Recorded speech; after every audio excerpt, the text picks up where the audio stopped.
तो कल का तो एक टाइट रेंज के अंदर कामकाज हुआ। आज भी कुछ कुछ वैसे ही संकेत देखने को मिल रहे हैं, लेकिन इस समय ग्लोबल मार्केट्स और डोमेस्टिक मार्केट का कॉम्बो की बहुत सख्त जरूरत है, क्योंकि अभी आप रेंज में कामकाज कर रहे हैं।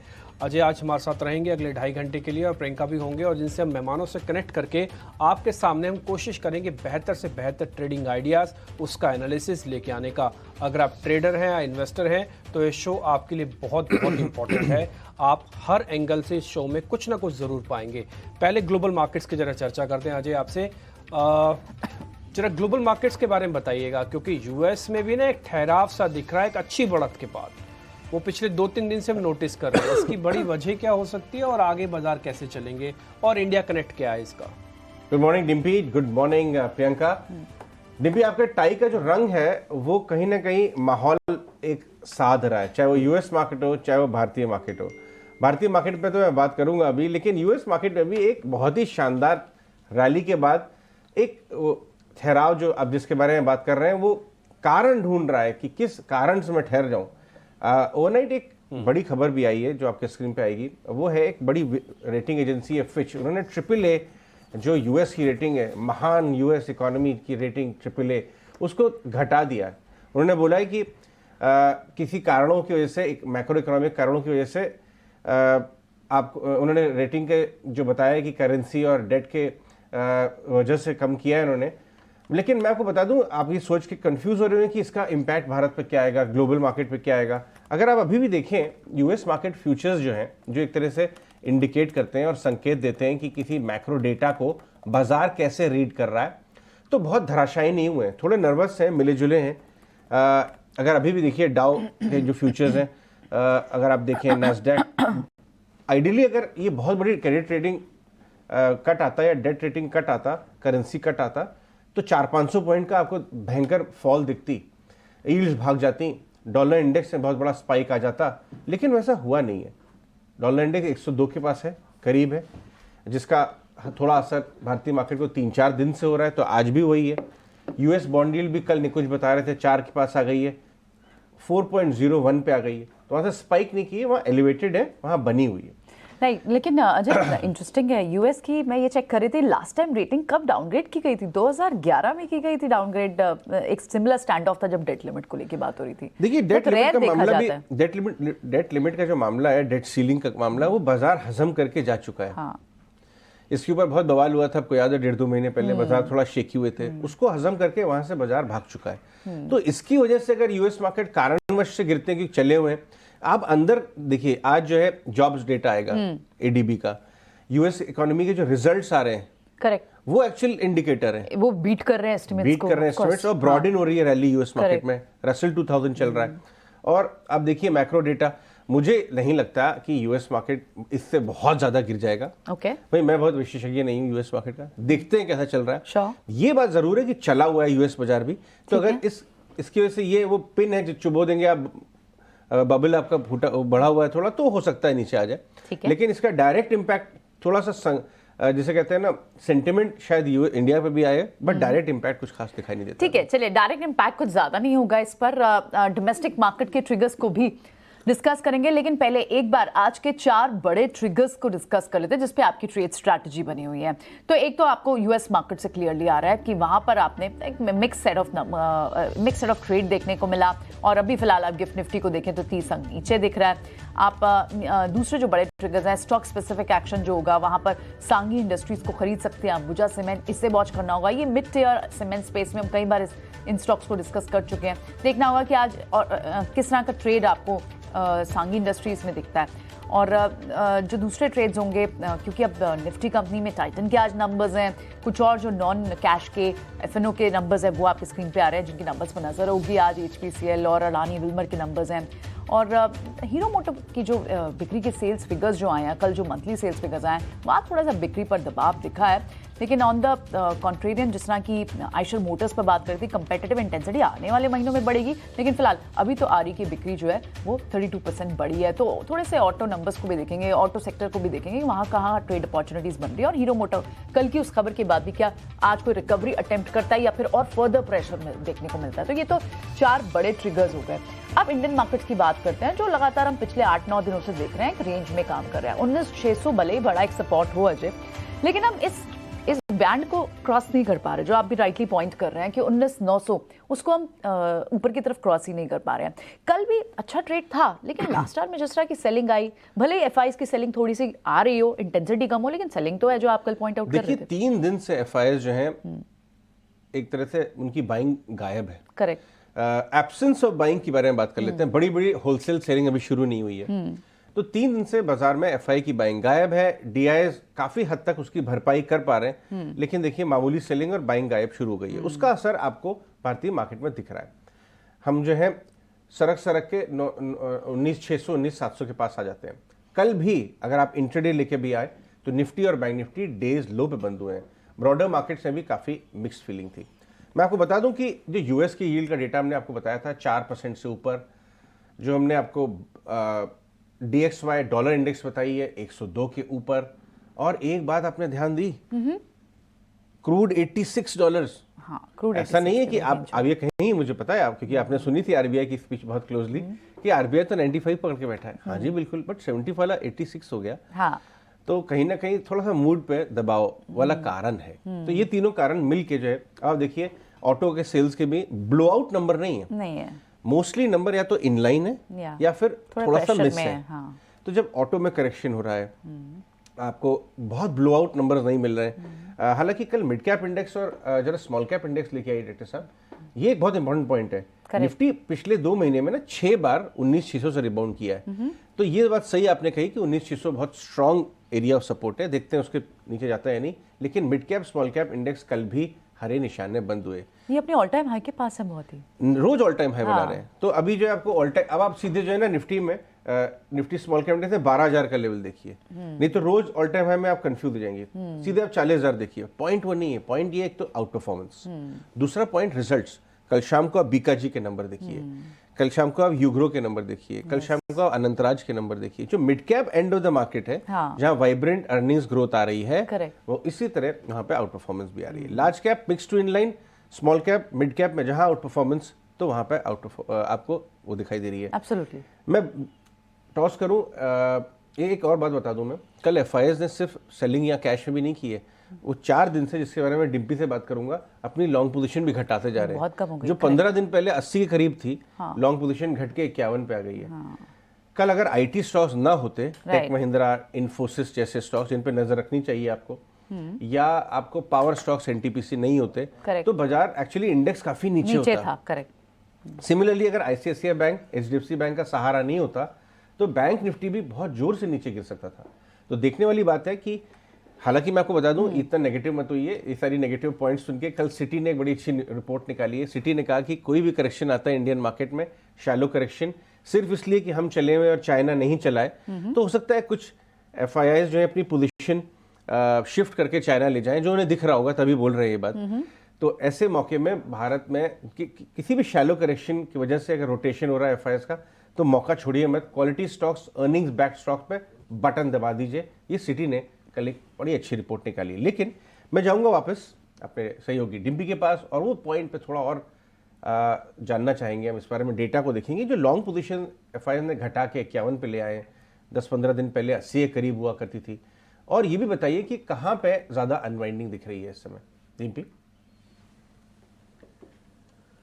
अजय, ये बात बिल्कुल ठीक है, और हम भी आपको लगातार ये बात नोटिस करवा रहे हैं। हमने कल भी आपको ये बात नोटिस करवाई थी कि एफआईज धीरे धीरे करके अपनी होल्डिंग्स को कम कर रहे हैं। ये एकदम से नहीं हो रहा। असल में होता क्या है, जब एफआई होल्डिंग को कम करें ना, तो आपके सपोर्ट्स टूटते हैं। मार्केट में सपोर्ट बरकरार हैं, बट होल्डिंग ऑलमोस्ट आप ये कह सकते हैं कि यस 78% अराउंड थी और 51% अराउंड आ चुकी है, यानी कि वो मेजोरिटी से सिर्फ एक ही पॉइंट ऊपर हैं। हाँ, हालांकि 51% भी कम नहीं होता, बट फिर भी इस लेवल को पार करने के लिए एफआईएस के बिना सपोर्ट के आप आगे नहीं आ पाएंगे। इसलिए मार्केट के अंदर रेंज का कामकाज होने के चांसेस थोड़े ज्यादा हैं। हाँ, कहीं भी ब्रेक आउट या ब्रेक डाउन होगा तो उस केसेस में मार्केट वैसे ही रिएक्ट करेगा। एफआईएस ने होल्डिंग इसलिए भी कम किया है क्योंकि उनके रिटर्न्स काफी शानदार आए हैं। अगर आप मार्च से लेकर अब तक निफ्टी का रिटर्न्स देखेंगे तो करीब 16% का रिटर्न है, जो किसी भी देश के अंदर कमाया हुआ बहुत बेहतरीन रिटर्न्स में से एक होता है। ऐसा नहीं है कि दूसरे देशों में नहीं मिला, बट भारत से भी उनको मिला है जहां से उन्होंने बैटिंग की थी उस समय, जिस समय अपने लोस को टेस्ट करे थे, ये एफआईज लो थे। ये था आपका जवाब कि उन्होंने थोड़ी बहुत क्यों सेलिंग की है, लेकिन अभी भी सेलिंग उस लिहाज से कम नहीं हुई है, इसलिए सपोर्ट बरकरार है। अब आते हैं निफ्टी पे कि कल निफ्टी के अंदर एक्चुअली हुआ क्या। देखिए निफ्टी के अंदर ना कल थोड़ी अनवाइंडिंग हुई है। ये प्रॉब्लम अनवाइंडिंग की इसलिए आ रही है क्योंकि आपको ना गैप मिल रहे हैं, गैप मिल रहे हैं, लोग उसको बाय में कन्वर्ट करके मोनेटाइज करके ब्रेकआउट्स नहीं कर रहे हैं। वो गैप शैलो है और उसके बाद वो नीचे आके हिट कर रहा है बार बार अपने सपोर्ट को, इसलिए अनवाइंडिंग का प्रेशर भले ही 1-1.5% से आया हो, लेकिन एक खतरनाक प्रेशर है। तो इसलिए जब तक आप 850 के ऊपर नहीं आते ना, तो ये शॉर्ट्स वालों के लिए भी अपने सौदे सिस्टम में रखने का समय है। ऐसा नहीं है कि सिर्फ तेजी वालों के ही दिन अच्छे चल रहे हैं, शॉर्ट वालों के अगर दिन आने वाले हैं तो उनको 850 से 20,000 वाले लेवल्स को stop loss, tight stop loss लगा के रखो, हो सकता है आपको भी मौका मिल जाए। अगर मार्केट ने 600 और 500 वाली रेंज को सपोर्ट की तरह ब्रेक कर दिया और रेजिस्टेंस के तौर पर 850 20,000 है, इसलिए जिनकी शॉर्टिंग 800 850 के आसपास की है वो 20,000 का स्टॉप लॉस लगाएं, जिन्होंने 850 के नीचे शॉर्ट किया है वो 850 का स्टॉप लॉस लगाएं। रिस्क रिवॉर्ड और रेशो के हिसाब से शॉर्ट वालों को कम रहना है, इससे 10%, लॉन्ग वालों को अभी भी 90% रहना है, क्योंकि टिपिकली हम बुल रन में हैं अभी भी। ठीक है, ये तो बात हुई निफ्टी की। डिम्बी, अब बैंक निफ्टी पर क्या किया जाए? देखिए बैंक निफ्टी जो हो रहा है ना, वो ये कह सकते हैं कि वो थोड़ा ज़्यादा अच्छे से डाइजेस्ट कर रहा है इस तरह की चीज़ों को। मैं ये नहीं बोलूँगा कि वो उसने ऊपर क्यों नहीं आ रहा, उसके पास प्रॉब्लम क्या है, उसकी ना वेटेज गड़बड़ा गई है पूरी की पूरी। अब उसके पास HDFC और ICICI बैंक की इतनी बड़ी वेटेज हो गई है कि वो 2 शेयर जैसा टर्न कर रहे हैं ना, वैसा ही मार्केट के अंदर आपको दिख रहा होगा। तो इसलिए वेटेज वाला थोड़ा मामला है ना, वो बैंक निफ्टी के ऊपर लेवल पर आपको दिख रहा है। कल भी अगर आप देखें तो वहां पे अनवाइंडिंग का प्रेशर था, बट बैंक निफ्टी किसी तरह से ताज़ा बिकवाली ही कर पाया, यानी कि इसके पास 1% का प्लस था। दूसरा पॉइंट, बैंक निफ्टी ने भी अपने क्रिटिकल सपोर्ट्स को कल बचा लिया। एक बार के लिए इसने ब्रेक तो किया था 45,500 को, लेकिन 300 का अहम सपोर्ट होने से वापस पुल बैक अगर क्लोजिंग इसके ऊपर मिल गई। इसकी भी यही प्रॉब्लम है, वेटेज वाले 2 इंडाइसिस 2 शेयर अगर चल जाएं तो ये अपने सपोर्ट्स को बचा के रखेगा, और वेटेज वाले 2 शेयर गिर जाएं तो अपने सपोर्ट्स को ब्रेक कर देगा। इसलिए मैं कई बार कहता हूं कि निफ्टी के नीचे आप HDFC बैंक और ICICI भी लगा के रखो, क्योंकि इन दोनों से आपको और की पिक्चर क्लियर पता लगेगी। रही बात जिनके पास बैंक निफ्टी है, उनको अभी भी होल्ड करना है जब तक 45,300 ब्रेक नहीं होता। हाँ, एक चीज का ध्यान रखिए, ब्रेक होने पर आप ना 50-60 पॉइंट के एक्सपेरिमेंट मत कीजिएगा, कटवा दीजिएगा स्टॉप लॉसेस। बहुत हो गया, बहुत अच्छे प्रॉफिट कमाए हैं लोगों ने, और जिनके पास शॉर्ट पोजीशंस हैं अब उनको 46,000 की वेट करनी चाहिए। जिस दिन वो 46,000 अपनी आंखों से देख ले तभी अपने स्टॉप लॉसेस काटें, नहीं तो होल्ड करके रखें। बैंक निफ्टी में अगर कोई भी क्रैक आएगा तो प्रॉफिट बनने के ज्यादा चांसेस हैं, इस चीज को नोटिस रखिएगा आप। तो ये दोनों इंडेक्स पे बात, निफ्टी और बैंक निफ्टी पे। अब 2 कौन से स्टॉक्स आपने हाईलाइट किए हैं जिन पे पॉसिबल ट्रेड है, चाहे वो प्लस के हो, चाहे लॉन्ग साइड हो, चाहे शॉर्ट साइड हो? हमने कल ही आपको हिंट भी कर दिया था और उसका ब्रेकआउट्स की तस्वीरें भी दिखाई थी हमने, वो था चंबल फर्टिलाइजर। आप इसको ध्यान रख सकते हैं। असल में हुआ क्या है कि इस बार का जो रोल ओवर की पोजीशन है, आपको तो अच्छे से याद होगा, हमने बहुत जोर से बात रखी थी कि जहां पे रोल ओवर कम हुए हैं और जहां पे ज्यादा हुए हैं उसी में से हीरो जीरो वाले ट्रेड मिलेंगे। चंबल फर्टिलाइजर का चार्ट भी स्क्रीन पर आएगा। कुछ एक इंपॉर्टेंट ऑब्जर्वेशन थी जो हमने ग्राफिक्स की फॉर्म में लिख दी है कि यहाँ पे ताज़ा खरीदारी हुई है, डिलीवरी वगैरह का वॉल्यूम अच्छा है, और एक शैलो जिसे कहते हैं कि चैनल का ब्रेकआउट वो आपको दिख रहा है। ये आप अपनी स्क्रीन पर देख पा रहे होंगे। ये एक ब्रेकआउट का कैंडिडेट है। ये आज होगा कल होगा ये थोड़ा कहना मुश्किल है, क्योंकि अभी ये बिल्कुल ऑन द एज खड़ा है, लेकिन ये बहुत ही बेहतरीन टाटा केमिकल्स की तरह आपको ब्रेकआउट दे सकता है। इसके लिए आप प्रिपेयर रहिएगा। रिस्क रिवॉर्ड काफी अच्छा है। अपने वित्तीय सलाहकारों से पूछ के इसके स्टॉप लॉसेस और टारगेट आप एक बार चेक करा सकते हैं। एक और शेयर है हमारी लिस्ट में, वो बाय का ही है। दूसरा शेयर है वोल्टास का। आप इस पे भी ध्यान रखिएगा। वोल्टास के अंदर भी धीरे धीरे करके खरीदारी, यार आप पिछले 1-2 दिन से सुन भी रहे होंगे कि काफी सारे एक्सपर्ट्स आपको वोल्टास पे ऑप्शंस के ट्रेड भी दे रहे हैं, तो वोल्टास पे भी आप ध्यान रख सकते हैं। हमने भी वोल्टास का एक चार्ट भी निकाला है, मैं आपके लिए जरा वो भी ड्रॉ करके दिखा देता हूं। अगर आप वो देखेंगे वहां पे भी ताजा खरीदारी हुई है, पॉजिटिव रुझान है, और एक अच्छा ब्रेकआउट की तैयारी ये भी कर रहा है। इसके पास भी एक ब्रेक नीचे स्लोपिंग डाउनवर्ड यानी कि नीचे गिरता हुआ चार्ट है, उसका ये अटेम्प्ट ले रहा है, तो आप इस पे ध्यान रख सकते हैं। दोनों शेयर का नेचर एक जैसा है, करीब करीब ब्रेकआउट वाले शेयर हैं Voltas and Chambal fertiliser, both buy, but वित्तीय सलाहकारों की राय से। इनफैक्ट बॉटम बना के वोल्टास ये सारे डाउनग्रेड्स और ब्रोकरेज डाउनग्रेड और मार्केट शेयर लॉस हो चुका है, दुनिया भर के नेगेटिव इसके अंदर हो गए प्राइस इन, और अब इसने एक रिबाउंड का सिलसिला चालू किया है, जो जिसके बारे में डिम्पी बात कर रहे हैं। लेकिन आगे चलते हैं, अपने पैनलिस्ट को भी जोड़ते हैं और उनसे कुछ पुख्ता ट्रेडिंग आइडियाज़ लेते हैं। हमारे साथ संतोष मीना है, हमारे साथ कुणाल परार हैं और सुमित मीलचंदानी भी हैं। जेंटलमैन गुड मॉर्निंग, आप सबका स्वागत है। आप तीनों का क्या बात है, कुणाल परार जी की आज जो मुस्कुराहट है और जो स्माइल है, तीनों में से सबसे मजबूत, फॉलोड बाय सुमित जी और संतोष जी की झिझक झिझक के मुस्कुराहट चेहरे पे आती रही है। इसलिए शुरुआत करेंगे कुणाल परार के साथ। कुणाल जी, आज का राउंड आप जीत गए, इसलिए पहला सवाल आपसे, बताइए निफ्टी बैंक निफ्टी के लेवल्स क्या देखते हैं और किस तरह के ट्रेडिंग आइडियाज आपके स्क्रीन पे निकल के आ रहे हैं? थैंक यू अजय जी, आज का राउंड जिताने के लिए। मुझे लग रहा है कि मेरी हंसी ही मुझे नेक्स्ट राउंड भी जिताने में मदद करेगी। नाउ अजय जी, अगर मैं निफ्टी बैंक निफ्टी की बात करूँ तो लगातार ऊपर में एक रेजिस्टेंस आ रहा है 19,875 19,880 का। कल के दिन में भी देखिए आप 870 का रेजिस्टेंस लिया था। ओके, सो पिछले 3-4 सेशन से ऐसा हो रहा है कि 870 का एक स्ट्रॉन्ग रेजिस्टेंस आ रहा है। अगर ये ब्रेक होता है तो एक नई तेजी हमें देखने को मिल सकती है। और इस बार जो कसक छूट गई थी 20,000 के लेवल की, अगर मैं स्पॉट निफ्टी की बात करूँ तो वो भी पूरी हो सकती है। तो इस लेवल पे जो फोकस करना चाहे वो 19,870 870 के लेवल की है। तो फिलहाल जो व्यू बन रहा है 870 के ऊपर ही पोजीशन बनाने का बन रहा है। नाउ बैंक निफ्टी की अगर बात करें अजय जी, तो बैंक निफ्टी में भी कुछ माहौल कुछ ऐसा ही है। ओके, बैंक निफ्टी एक काफी अच्छे सपोर्ट पे है। अगर मैं राइजिंग वेज की बात करूँ तो पिछले 3 सेशन से एक राइजिंग वेज का जो लोअर बैंड है उसके सपोर्ट के साथ बैंक निफ्टी ट्रेड कर रहा है। तो वहीं पे भी एक एज पर द फॉर्मेशन एक लाइकली चांसेस है कि एक उछाल देखने को मिल सकता है। और उछाल के बेस पे पहला लेवल जो बैंक निफ्टी स्पॉट में हमें देखने को मिल सकता है वो है 45,950, एंड अगर वो ब्रेक होता है तो ऊपर में 46,180 तक के भी लेवल हमें बैंक निफ्टी दिखा सकता है। तो एक अच्छे खासे जंक्शन पे आके बैंक निफ्टी खड़ा है। बाउंस बैक के एक्सपेक्टेशन हम बैंक निफ्टी में रख सकते हैं। सो मेरे ओर से 2 स्टॉक की अगर मैं अजय जी बात करूं तो 2 स्टॉक है जिसमें काफी अच्छा ब्रेकआउट हमें देखने को मिला है। सबसे पहले है AFFLE 1140 के पास स्टॉक अभी ट्रेड कर रहा है। एंड लाइकली चांसेस है कि स्टॉक में जिस हिसाब से कल के दिन में ब्रेकआउट देखने को मिला है, प्लस एक inverted head and shoulder formation का भी ब्रेकआउट देखने को मिला है, ये स्टॉक आने वाले दिनों में एक बहुत ही बढ़िया रिटर्न दे सकता है। बाय करने की सलाह रहेगी 1090 के एसएल के साथ। टारगेट 1180 का है, जो लाइकली चांसेस है कि आज के दिन में ही हमें देखने को मिल सकता है। और वो जैसे ही ब्रेक होता है 1240 तक के भी लेवल हमें स्टॉक दिखा सकता है। एंड दूसरा जो स्टॉक है उसमें भी काफी अच्छी मोमेंटम हमें देखने को मिली है, लक्ष्मी ऑर्गेनिक करके स्टॉक। जस्ट स्टॉक ने बॉटम क्रिएशन किया हुआ है और पिछले 2 दिन से अच्छी खासी बढ़त में स्टॉक ट्रेड कर रहा है। 270 के अराउंड का क्लोजिंग है। स्मॉल टाइम फ्रेम पे ट्रायंगल फॉर्मेशन का ब्रेकआउट भी स्टॉक ने दे दिया है। बाय करके चलना है 260 के एसएल के साथ। 280 का पहला टारगेट, और वो जैसे ही ब्रेक होता है 300 तक के भी टारगेट ये स्टॉक हमें दिखा सकता है। ओके ठीक है, तो आपके 2 शेयर हो गए, एक तो लक्ष्मी ऑर्गेनिक्स और दूसरा एफएल इंडिया। एफएल इंडिया के अंदर कल काफ़ी अच्छा वॉल्यूम था और आपने खुद नोटिस करवा रहे हैं कि ब्रेकआउट कैंडिडेट भी है, तो ये शेयर अच्छा से आप आज नोटिस कीजिएगा। कल 6% का बड़ा मूव था एफएल इंडिया के अंदर। आगे बढ़ते हैं, आप जरा संतोष जी से उनकी ट्रेडिंग कॉल से ले लेते हैं। संतोष सर गुड मॉर्निंग, अपनी जरा ट्रेडिंग कॉल्स बता दीजिए। Yes, good morning everyone. So मेरे 2 कॉल्स है, दोनों ही बाइंग साइड में है। पहला मेरा डीबी कॉप, ये नॉट फॉर द इंट्राडे, मेरे हिसाब से थोड़ा सा पोजिशनल नजरिया रखना चाहिए।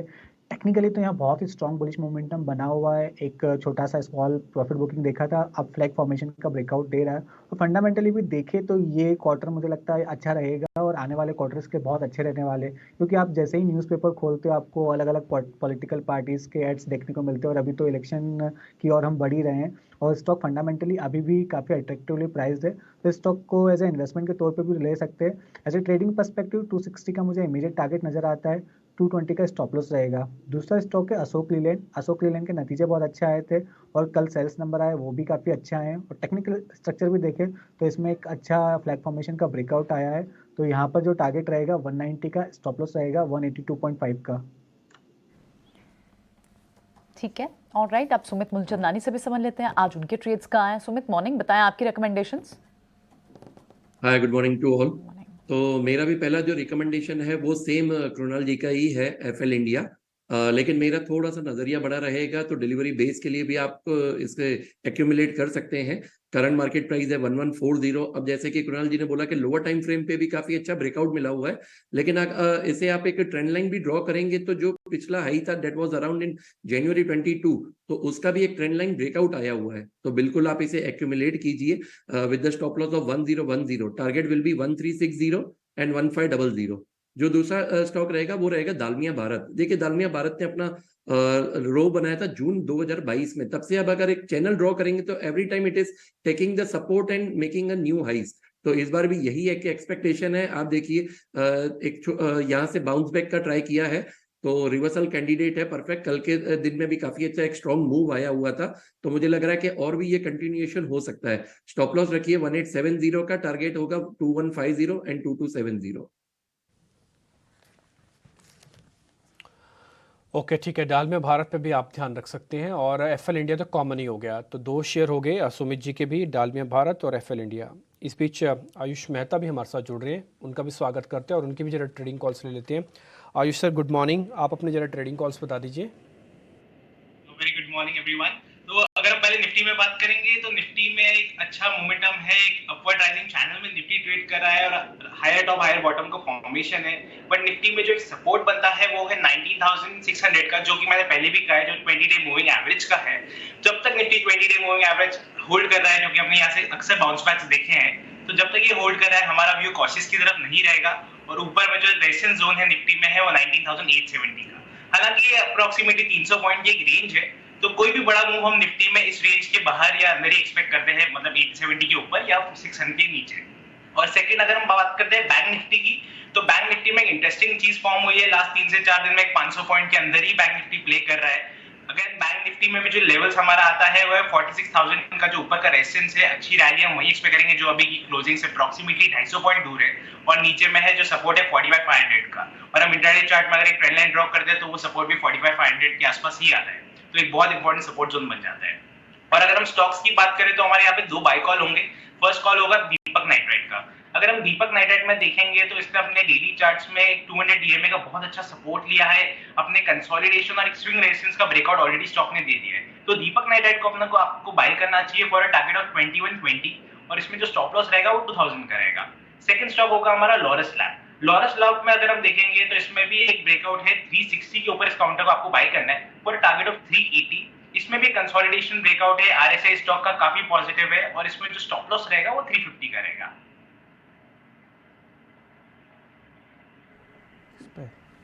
ठीक है, ये इंटरेस्टिंग पॉइंट ये है कि आज हमारे चारों पैनलिस्ट में 2 लोगों ने केमिकल स्टॉक्स लिए हैं। एक है लक्ष्मी ऑर्गेनिक्स लिया था कुणाल ने, और आयुष अभी बता रहे हैं दीपक नाइट्राइट। खास बात यह है कि फंडामेंटल जो लोग हैं यूपीएल का रिजल्ट देखने के बाद वो ये कह रहे हैं साहब गाइडेंस कट तो बंद ही नहीं हो रहे हैं केमिकल स्टॉक्स में, और भयंकर गिरावट आने के आगे आने वाले क्वार्टर में भी आपको मंदी दिख सकती है वगैरह वगैरह। लेकिन चार्ट्स में कहीं ना कहीं मूवमेंट चालू हो गया है। नवीन फ्लोरिन के कल कमेंट्री अच्छी आई थी इसलिए भाग गया। अगर आप 1 साल का चार्ट दिखाएं मुझे दीपक नाइट्राइट का भी, जिसको आयुष ने चुना, और लक्ष्मी ऑर्गेनिक्स को भी 1 साल का चार्ट है साहब देखना ही है सारे। और होगा यही, इस पारी में टेक्निकल वाले जीतेंगे मैं बता दूं, क्योंकि भाव पहले मूव करेगा और उसके बाद रिजल्ट्स में दिखेगा गाइडेंस इंप्रूव होना शुरू होगी और सारी कमेंट्री जो है फंडामेंटल की तरफ से बदलेगी। पहले भाव मूव करेगा। ये देखिए दीपक नाइट्राइट 1 साल का चार्ट दिखा दीजिए डायरेक्टर साहब। ये देखिए कितनी गजब से करीब 2300-2400 के भाव से गिरता गिरता चला आया है, अब धीरे धीरे रिकवर हो रहा है। लक्ष्मी ऑर्गेनिक्स को देख लीजिए, वो भी टॉप से नीचे आया है, अच्छा खासा रिकवर हो गया। एक बार यूपीएल पे भी व्यू ले लेते हैं क्योंकि इंडस्ट्री लीडर है वो। गाइडेंस कट के बाद भी घटा नहीं था स्टॉक। 7% ग्रोथ वाली 1% ग्रोथ कर दी, स्टॉक घटा नहीं।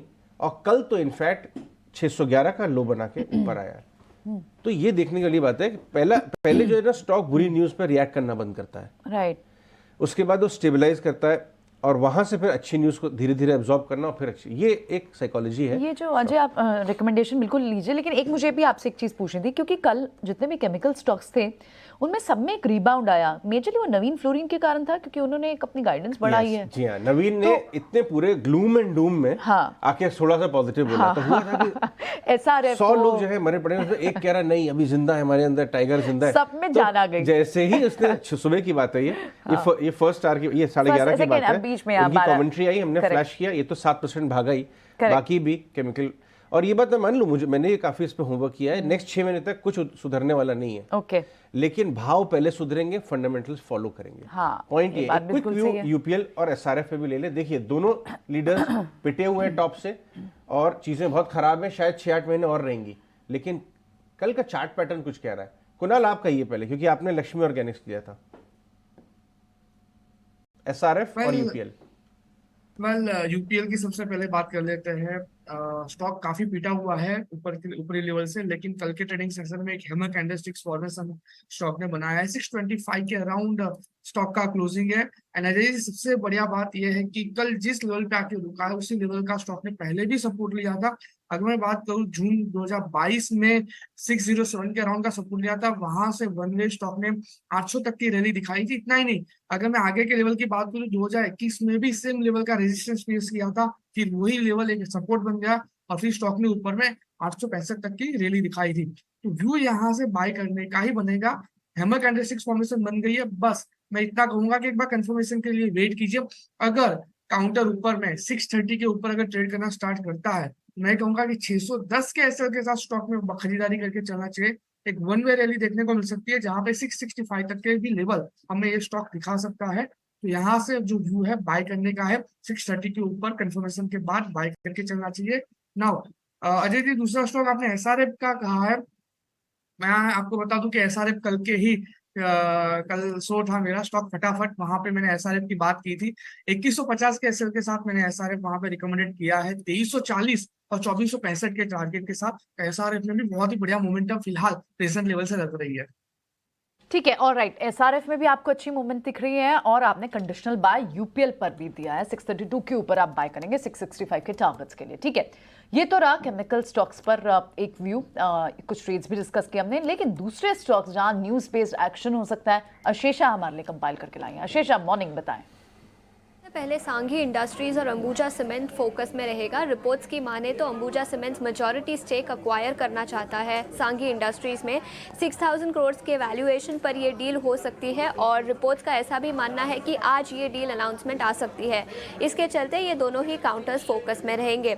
इसके अलावा नौसिल, याद रखें इसके नतीजे कल आए थे, लेकिन कुछ मैनेजमेंट कमेंट्री आती हुई नजर आई है, जिसके चलते स्ट्रीट की नज़र रहेगी इस स्टॉक पर।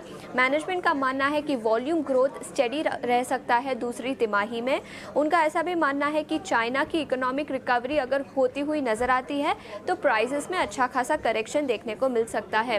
पीवीआर के भी नतीजे कल आए थे, लेकिन मैनेजमेंट कमेंट्री आई है। उनका मानना है कि एड रेवेन्यूज सेकेंड क्वार्टर में इंप्रूव होते हुए नजर आ सकते हैं। रिकवरी सेकेंड क्वार्टर में देखने को मिल सकती है। मंथ ऑन मंथ रिकवरी देखें तो जुलाई और जून और जुलाई के तिमाही में अच्छा रिकवरी देखने को मिला, जिसके चलते आगे के क्वार्टर्स में अच्छा खासा इंप्रूवमेंट देखने को मिल सकता है। इसके अलावा शीला फोम, याद रखें कंपनी ने रिसेंटली कुर्लॉन में स्टेक एक्वायर किया था। कंपनी ने आज बोर्ड ऑफ डायरेक्टर्स की बैठक है जहां फंड रेजिंग कंसिडर किया जाएगा और मैनेजमेंट ने पहले बताया था कि कुर्लॉन एक्विजिशन में डेट और इक्विटी का मिक्स के द्वारा ये फंडिंग किया जाएगा।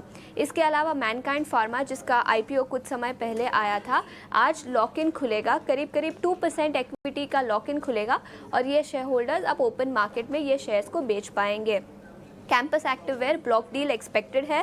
करीब 80 लाख शेयर्स यानी 2.6% इक्विटी की ब्लॉक डील आज हो सकती है।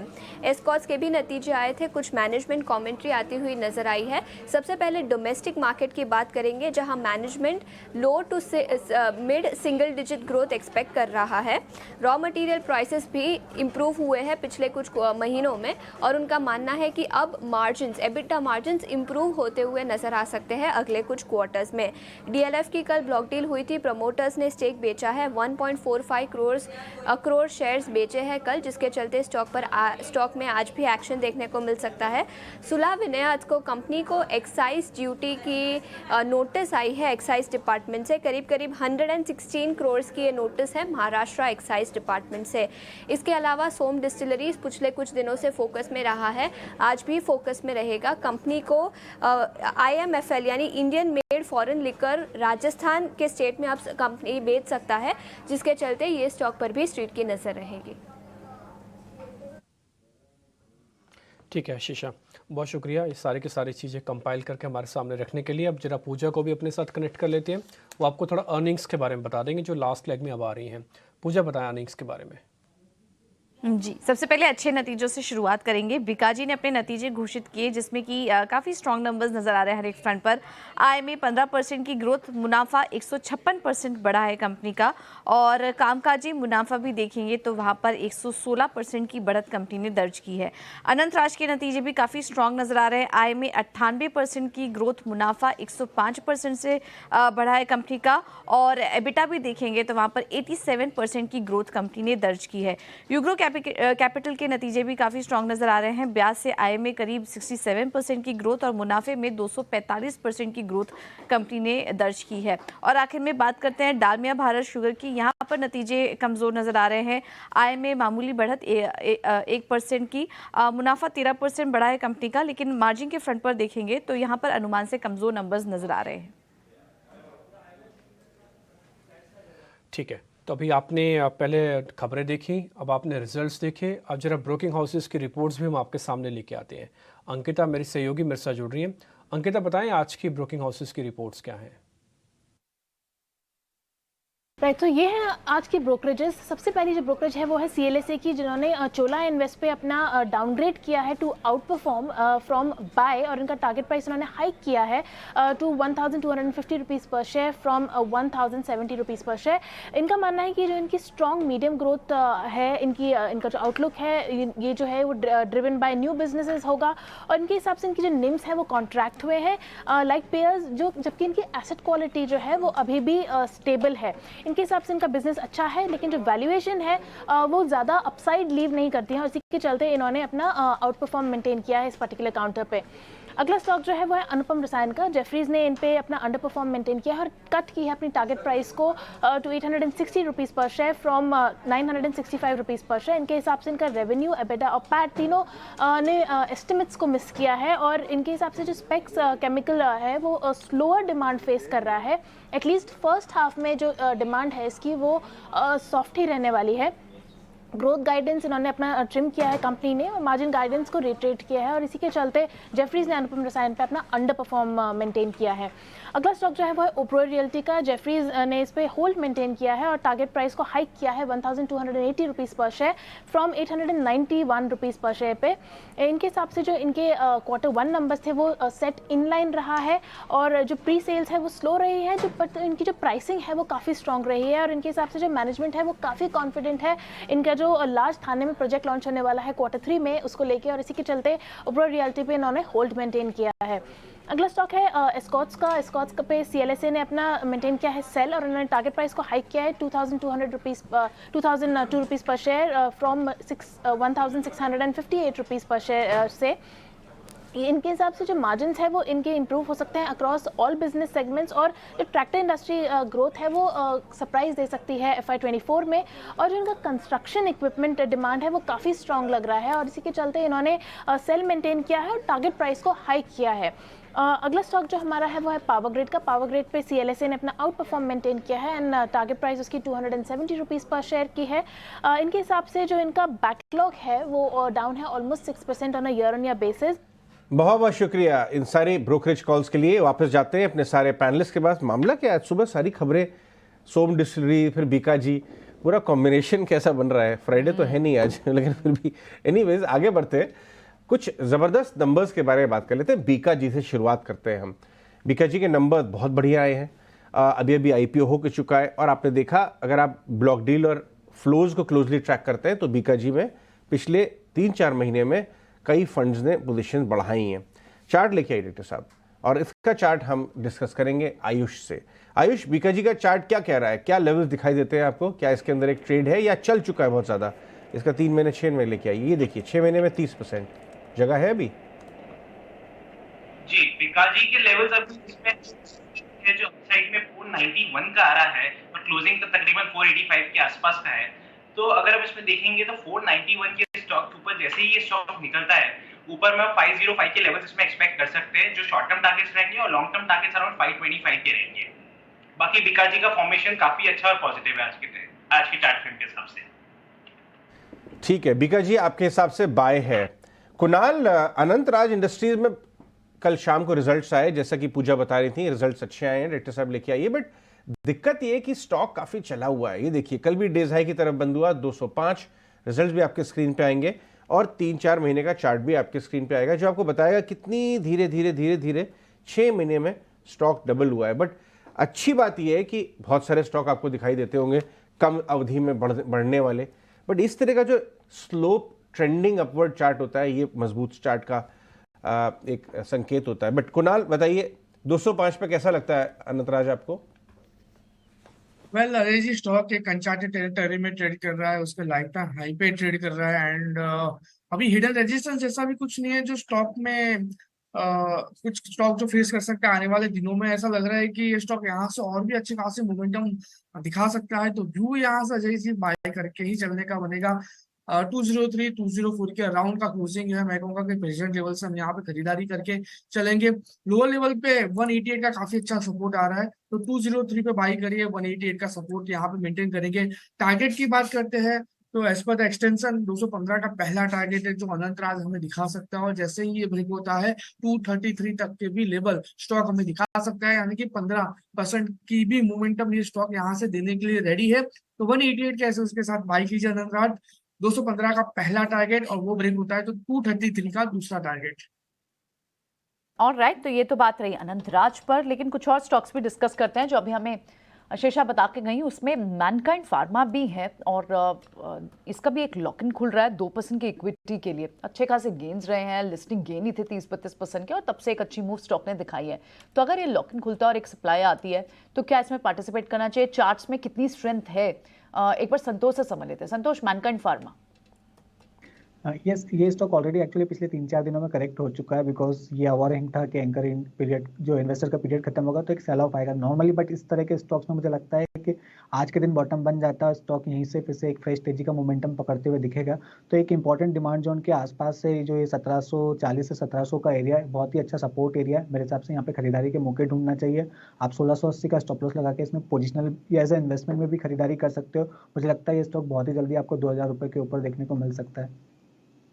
ओके, ठीक है। सो मैनकाइंड फार्मा में आपको यहाँ से स्ट्रेंथ दिखती है, आपको अगर यहाँ से गिरावट पर मौका मिलता है एक्यूमुलेट करने का तो आप एक्यूमुलेट करिए लॉन्ग टर्म बेट के लिए, ठीक है।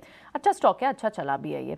लेकिन बढ़ेंगे आगे, और क्योंकि ये जो सेल्स फिगर्स आए थे जितने भी ऑटो कंपनीज के, उसके बाद रिएक्शंस भी हमारे पास हैं। मारुति के सीनियर ईडी शशांक श्रीवास्तव से जब हमने बात की तो उनका कहना है कि सेल्स फिगर्स इंप्रूव होंगे। हालांकि होलसेल के मुकाबले रिटेल में हमने थोड़ी जो कमजोरी देखी थी, आइए उस पर उनका क्या कहना सुन लेते हैं।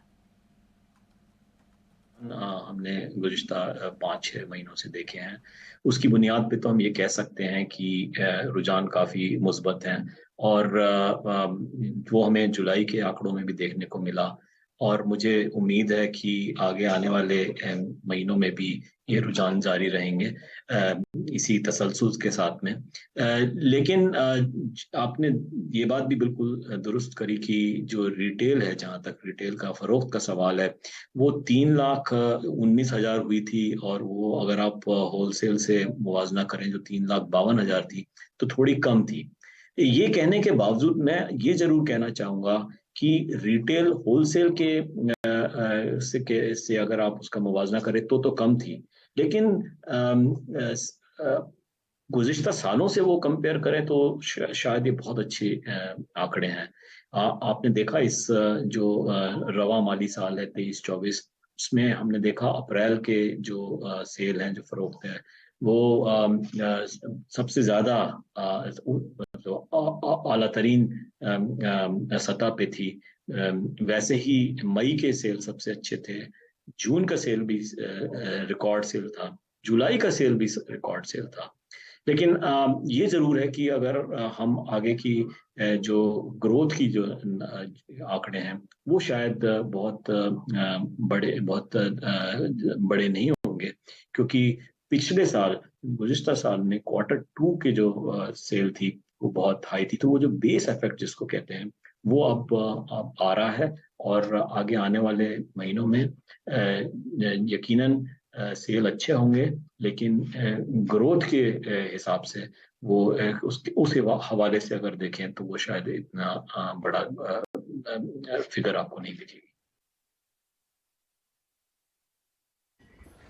ठीक है, मारुति के ऊपर और दूसरे ऑटो सेल्स पे हम ट्रेडिंग आइडियाज अपने पैनलिस्ट से डिस्कस करेंगे, लेकिन उससे पहले आज एक सुबह खबर आई है, उसका इम्पैक्ट बात करना ज़रूरी है। हमारे साथ निकुंज, हमारे मैनेजिंग एडिटर, हमारे स्टूडियोज में आ चुके हैं, और वो है कि जो फिच का जो डाउनग्रेड है यूएस इकोनॉमी पे, वो हम लोग सब परेशान हैं और हम लोग आपस में भी डिस्कस कर रहे हैं निकुंज जी कि क्या इसका भारत पर कोई इम्पैक्ट है। ये क्या एक और एक कारण हो सकता है थोड़े दबाव का यूएस मार्केट में? आप समझाइए कि ये मामला क्या है और इंडियन इन्वेस्टर को कैसे देखना चाहिए इसको? इग्नोर करना चाहिए। इग्नोर करना चाहिए, बस आगे बढ़ सकते हैं। परफेक्ट। अब ये बताइए कि बाजार पे आपके 3-4 दिन से व्यू है कि फंसता हुआ नजर आ रहा है, तो वो व्यू अभी कायम है आपका? अजय, फिच रेटिंग को वैसे इग्नोर करना चाहिए, मगर इसका इम्पैक्ट यूएस मार्केट में यह आएगा कि यूएस मार्केट की जो उछाल है वह थोड़ी सी रुक सकती है। यूएस मार्केट में सबसे बड़ा सूचकांक कौन सा चला है? वह चला है नैस्डैक, 44% के आसपास ऊपर चला है वो। उसके अंदर अगर आप कोई growth stocks are very sensitive to the macros, interest rate, rising debt ceiling. तो फिच की रेटिंग हालांकि नई बात कुछ नहीं है, मगर उसका प्रभाव ये हो सकता है यूएस मार्केट के अंदर जो उछाल आ रहा था उसके अंदर थोड़ा सा धीमापन आ सकता है, एक तरह से कैप हो सकता है, कैप हो सकता है। तो हमें इस डिनायल मूड में नहीं रहना चाहिए कि हिंदुस्तान का मार्केट ही चल रहा है। इनफैक्ट अगर हिंदुस्तान के मार्केट का डेटा देखें तो MSCI इमर्जिंग मार्केट इंडेक्स का 1 महीने का डेटा और इंडियन मार्केट का जो 1 महीने का डेटा बराबर है। आपके अंदर एक बहुत स्ट्रॉन्ग विल्ड आपको मिली है, वह ग्लोबल मार्केट है। अगर वहाँ पर मामला थोड़ा हिलता है तो उसका असर इंडिया पे क्या आ सकता है? मैं हमेशा बोलता हूँ that market they sell off because of macros and they bottom out because of micros. तो अगर मैक्रो थोड़ी खराब होती है तो थोड़ा मुझे लगता है कि मार्केट में धीमापन जरूर आ सकता है, जो कि निफ्टी में देखने को मिल रहा है। ओके, निफ्टी पे देखने को मिल रहा है, आप ये इंडिकेट पहले भी करते हैं। निकुंज, जो ऑटो सेल्स नंबर्स आए हैं उन्हें आपने कैसे एनालाइज किया? क्योंकि हमने फिर से देखा टू व्हीलर सेल्स थोड़ी वीक रही हैं, आयशर के आरई सेगमेंट में अब वो वाली ग्रोथ नहीं दिख रही जो पहले दिखती थी, जो हर बार रिकॉर्ड मंथ आ रहा था। टू व्हीलर के नंबर्स थोड़े से बिलो रहे हैं। आप क्या आपका एनालिसिस रहा इस पर? देखिए, टू व्हीलर की अगर हम बात करें तो पैसेंजर कार के अंदर जो ग्रोथ है केवल 4% है। सीवी के अंदर जो ग्रोथ है वो 9 से 11% है। टू व्हीलर के अंदर जो एग्रीगेट ग्रोथ है वह नीचे है। मगर आप अगर कैटेगरी वाइज देखें तो काफ़ी डिफरेंस है। अगर आप जी एसयूवी के कैटेगरी में हैं तो इस समय तो भाई 12-25 कोई चिंता की बात नहीं है, आपका धंधा अच्छा चल रहा है। अगर आप सेडान के अंदर है तो सेडान के अंदर आपका माल नहीं बिक रहा है। मुझे लगता है कि दिवाली दशहरा के बाद बड़े डिस्काउंट्स भी आ सकते हैं, तो अजय सेडान गाड़ी अगर लेना चाहते हैं तो डिस्काउंट मुझे लगता है आने वाले हैं। उसका बड़ा फैक्टर है, वो तो आया नहीं है अभी तक, तो मैं सेडान नहीं, आजकल तो जी देखिए इंटरेस्ट रेट, अफोर्डेबिलिटी, मतलब जो डिपेंड कर रहा है कि आपकी जरूरत क्या है। बट आपने कहा था नेक्स्ट ईयर आपको बड़ी एसयूवी में भी डिस्काउंट्स मिलेंगे, तो मैं नेक्स्ट ईयर तक का वेट करूंगा। आने चाहिए जी, लॉजिकली मैं आपको इसलिए बता रहा हूँ कि 40 मॉडल्स आ चुके हैं एसयूवी मार्केट के अंदर। 40 मॉडल्स अगर आते हैं तो हर कंपनी बोलेगी हमारी कंपनी हमारी गाड़ी के अंदर ये एक्स्ट्रा फीचर्स हैं और हम एक आपको बेहतरीन प्राइस पे दे रहे हैं। जहाँ पर भी कंपटीशन इंक्रीज होता है वहाँ पर प्राइसिंग पावर हमेशा निकलता है। मारुति के नंबर अगर आप देखें तो 9% मार्जिन उनका क्यों था जबकि कमोडिटी प्राइसेस नीचे थी? बिकॉज उन्होंने R&D से ज़्यादा उन्होंने मार्केटिंग में एक्सपेंडिचर करा है, उसकी वजह से फ़र्क पड़ रहा है। तो ये तो होगी टू व्हीलर, फोर व्हीलर की बात।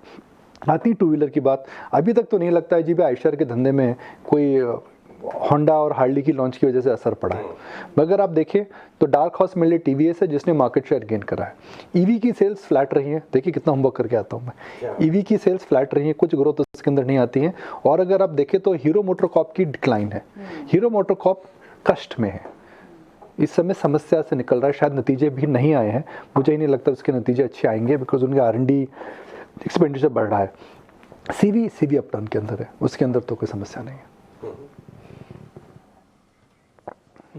देखो सर, गुड मॉर्निंग। अगर आप पिछले एक महीने के हिसाब से देखें तो एफआईज की जो होल्डिंग है वो करीब 75% से घटकर अब करीब 51% हो गई है।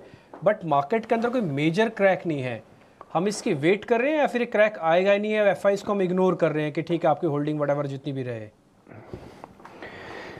डिम्पी देखिए, एफएनओ आप उसके शातिर हैं तो ये आंकड़ा जो है आप बेहतर में से समझा पाएंगे।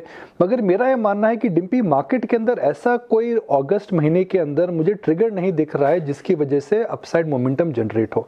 और जून और जुलाई के अंदर डिम्पी हमें सब कंपनियों ने बड़े अच्छे नतीजे दिए हैं, बड़े अच्छे ट्रिगर्स दिए। एलएनटी ने बायबैक करा, टाटा मोटर ने डीवीआर का बायबैक कर रहे हैं वो, रिलायंस ने जियो फाइनेंशियल सर्विसेज का फ्री शेयर दिया, आईटीसी आपको होटल का फ्री शेयर दे रहा है। तो जितने भी एचडीएफसी बैंक और एचडीएफसी लिमिटेड का विलय हो गया है। तो अजय डिम्पी अगर आप देखें तो 50% of the Nifty has actually positively surprised you with some news और ट्रिगर्स। बजाज फाइनेंस के नंबर्स अच्छे थे, रिलायंस ने आपको फ्री शेयर दिए, आईटीसी ने आपको एक डीमर्जर करके दे रहा है, एलएनटी आपके लिए बायबैक कर रहा है। तो 50% of the Nifty has given you a good surprise and news flow which was not expected a year ago. अब क्या होगा जी, मेरा ये मानना है अब क्या होगा। और दूसरा जो मुझे अच्छा नहीं लगता है डिम्पी, मैं बता देता हूँ, ये मुझे अच्छा नहीं लगता है। मैं बोल रहा था थोड़े दिन पहले कि मार्केट जी मसल ऐड कर रहा है, फैट ऐड नहीं कर रहा है, मगर अब मार्केट फैट ऐड करने लग गया है। जब फैट ऐड होती है तो मसल हमेशा पीछे आ जाती है और फैट से हमेशा ओबेसिटी आती है। मसल है अर्निंग्स, मसल है अर्निंग्स, फैट है अननेसेसरी मोमेंटम। कहाँ पर हो रहा है वो? आप शेयरों के नाम सुनिए ज़रा। रिलायंस पावर प्राइस एक्शन देखिए, Suzlon, with all due respect I am not saying these companies are good और bad, I am simply talking about the price trend. Suzlon, Ratan power, HCC, एक लंबी लिस्ट है आप देखिए छोटे पावर कंपनियों के अंदर। कल मैं ब्लूमबर्ग की स्क्रीन देख रहा था, टॉप 10 स्टॉक्स में से 9 पॉजिटिव में बंद हुए हैं और 9 के 9 के अंदर वॉल्यूम ज़्यादा थी और 9 के 9 स्टॉक्स ऐसे हैं जो कि 50 रुपये के नीचे। इनके अंदर डिलीवरी कम है, वॉल्यूम ज़्यादा है। तो एक अंग्रेजी में कहावत कहते हैं कि जब when the tail starts wagging the dog it's time to be slightly careful. तो ये एक मेरे लिए एक खतरे की घंटी तो देखिए बहुत बड़ा शब्द है, मगर एक वार्निंग साइन है। मैंने हमेशा बोला था कि मार्केट जब तक मसल ऐड कर रहा है चिंता की बात नहीं है, मार्केट जब फैट ऐड करता है तो थोड़ी सी दिक्कत आ जाती है। बहुत बढ़िया आपने राय दी, एडवाइस दी हमारे व्यूअर्स ट्रेडर्स को। सावधानी थोड़ी बरत के ही काम करना चाहिए। इस कैटेगरी के स्टॉक्स में फ्रॉड के संकेत नजर आ रहे हैं। लेकिन आगे बढ़ते हैं। बहुत शुक्रिया निकुंज। हमारे साथ पार्थिव शाह भी अहमदाबाद से जुड़ रहे हैं। हमारे पैनलिस्ट ऑलरेडी हमारे साथ हैं। ट्रेडिंग आइडियाज़ की तरफ और एक डीपर डाइव लेते हैं। कुछ स्टॉक्स हमने डिस्कस किए। हीरो मोटोकॉर्प, जैसा कि निकुंज ने कहा कि अटेम्प्ट कर रहा है टर्न अराउंड का। कल एक और नेगेटिव खबर आ गई कि कुछ फॉरेन करेंसी का मामला निकल के आया है। उनके एक हैं मुंजाल साहब के घर पे भी इन्फोर्समेंट डायरेक्टर वाले पहुंचे। लेकिन पिछली बार भी ऐसे कुछ जब आया था तो स्टॉक 2200 रुपये पे था। वो जब फॉल आई थी तो वो फॉल बॉट हो गई थी। क्या इस बार बॉट होगी? अब 3100 पे है। पार्थिव आप बताइए, क्या हीरो मोटोकॉर्प पूरी कमेंट्री और उसके बाद जो अभी आपने देखी है कि हम नई लॉन्चेस करेंगे, मार्केट शेयर रीगेन करने में फोकस करेंगे, नए सीईओ भी आ गए, क्या आप लेंगे इस भाव पे? गुड मॉर्निंग अजय, हमारे पैनलिस्ट और व्यूअर्स।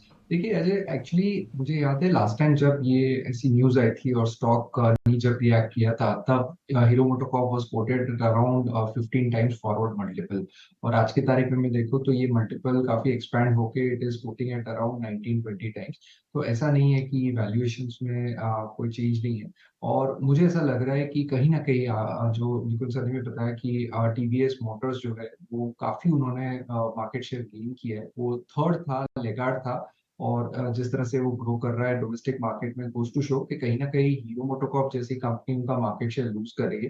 और हीरो मोटोकॉर्प में हमेशा ये डर रहता है कि जो 50% वॉल्यूम है वो रूरल सेगमेंट से आता है। रूरल अभी भी आई थिंक जूझ रहा है with inflationary pressure. No doubt I think after the monsoon expectations यही है कि H2 के अंदर ये सेगमेंट अच्छा करेगा, लेकिन अभी हीरो मोटोकॉर्प वहां पे अकेला नहीं है। बाकी सब डोमेस्टिक पीयर्स भी काफी रूरल सेगमेंट में टारगेट कर रहे हैं, तो उस लिहाज से कॉम्पिटिटिव इंटेंसिटी बढ़ी रहेगी।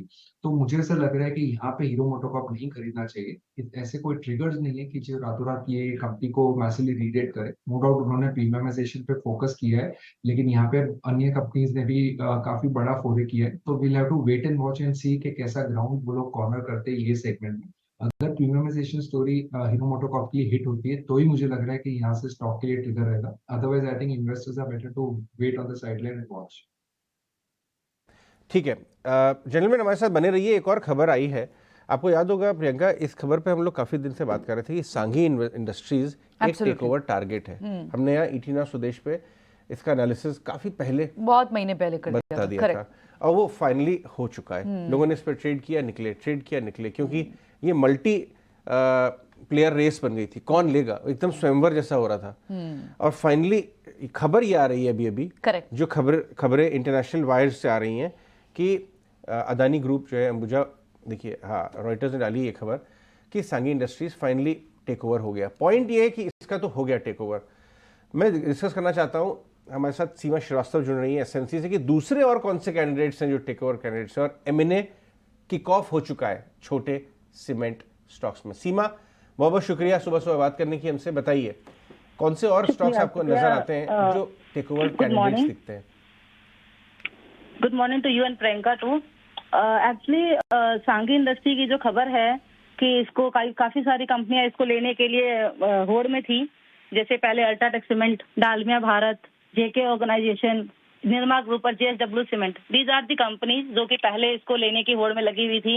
लेकिन अब जो है company Adani group and JK Lakshmi cement, ये इस कंपनी को लेना चाहते हैं। और जैसे आपने अभी बताया कि काफी समय से, लास्ट 2 मंथ से इसका ड्यू डिलिजेंस प्रोसेस भी चल रहा था।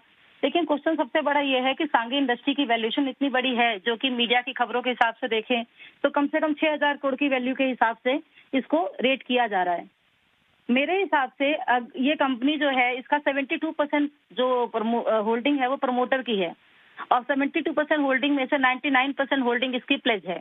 तो इसे डेट लेडन कंपनी, इसे हेवी डेट लेडन कंपनी, और उसके हिसाब से इसकी जो वैल्यूएशन है, अगर हम बैंकिंग के पॉइंट ऑफ व्यू से चली जाऊं कि बैंकर्स जिस हिसाब से लोन देते हैं उसकी वैल्यूएशन करते हैं, उस पॉइंट ऑफ व्यू से देखूं तो इसकी 935 करोड़ की सेल थी FY23 में। अब उसका मैं 5 गुना लेती हूँ तो अराउंड इसकी 3600 से 4000 करोड़ के अराउंड वैल्यू होनी चाहिए इस समय, जो कि मेरे को ठीक लगती है। अगर इतनी वैल्यूएशन इसको मिलती है तो ठीक है, क्योंकि कंपनी के अभी एक्सटेंशन प्लान्स भी काफी हैं। तो अगर और एक चीज और है कि अगर आप इसको देखेंगे, इसके फाइनेंशियल्स को स्टडी करेंगे थोड़ा सा, तो इसमें क्या है कि लेट 2022 में 2022 में कोटक महिंद्रा बैंक ने इसमें $67 US की इन्वेस्टमेंट की थी, हेल्प दिया था एक तरह से देखा जाए तो लिक्विडिटी प्रोफाइल और इसके ऑपरेशंस को इम्प्रूव करने के लिए इन दी डेट फॉर्म, जो कि अभी तक उसका एक बड़ा प्रोपोर्शन एज ए इंटरेस्ट जाता है। तो on the basis of this कि अभी तक company since last 2 years company loss में है और कंपनी के ऊपर बहुत सारा डेट है, कंपनी की शेयर होल्डिंग भी, प्रमोटर होल्डिंग भी 99% प्लेज है। इवन दो अगर इसको अडानी ग्रुप जैसे बड़े ग्रुप का साथ मिलता है तो ये कंपनी आगे परफॉर्म कर सकती है, क्योंकि एक्सटेंशन प्लान काफी है। अगर इसके बिजनेस को देखें कि ये कहाँ कहाँ कैटर करता है अपने बिजनेस को, तो गुजरात, राजस्थान, महाराष्ट्र, मध्य प्रदेश में ये कैटर करता है, और इसकी जो प्रोडक्शन कैपेसिटी है वो 6.1 मीट्रिक टन पर एनम है। तो कहानी यह है कि सांघी इंडस्ट्री अच्छी है या बुरी, मतलब अभी तक तो क्या है, because of debt, because of heavy liquidity, इसमें एक प्रॉब्लम है जिसके बिजनेस को, ये अपने बिजनेस को इम्प्रूव नहीं कर पा रहा है। तो on the basis of sales हम कह सकते हैं कि 4000 करोड़ तक की वैल्यूएशन अगर इसको मिलती है अडानी ग्रुप से तो it would not be very costly. और एक चीज और है अजय जी, जो मैं बताना चाहूंगी कि अराउंड जब इसको श्री सीमेंट ने डिक्लाइन किया था तो श्री सीमेंट इसमें 40 से 70% स्टेक लेना चाहता था। तो अगर ये सारा का सारा 70% स्टेक लेता है तो अंबुजा सीमेंट इसका के लिए ये 100% अंबुजा सीमेंट इसकी पेरेंट कंपनी बन जाएगी और ये अंबुजा सीमेंट की सब्सिडरी कंपनी होगी।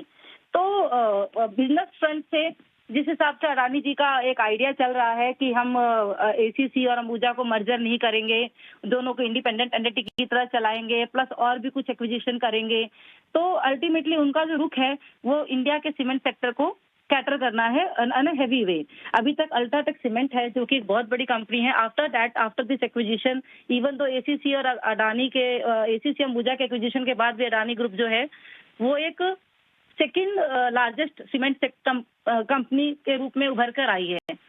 तो अगर सांघी भी इसके साथ आ जाती है तो डेफिनेटली एक वैल्यू एडिशन होगा।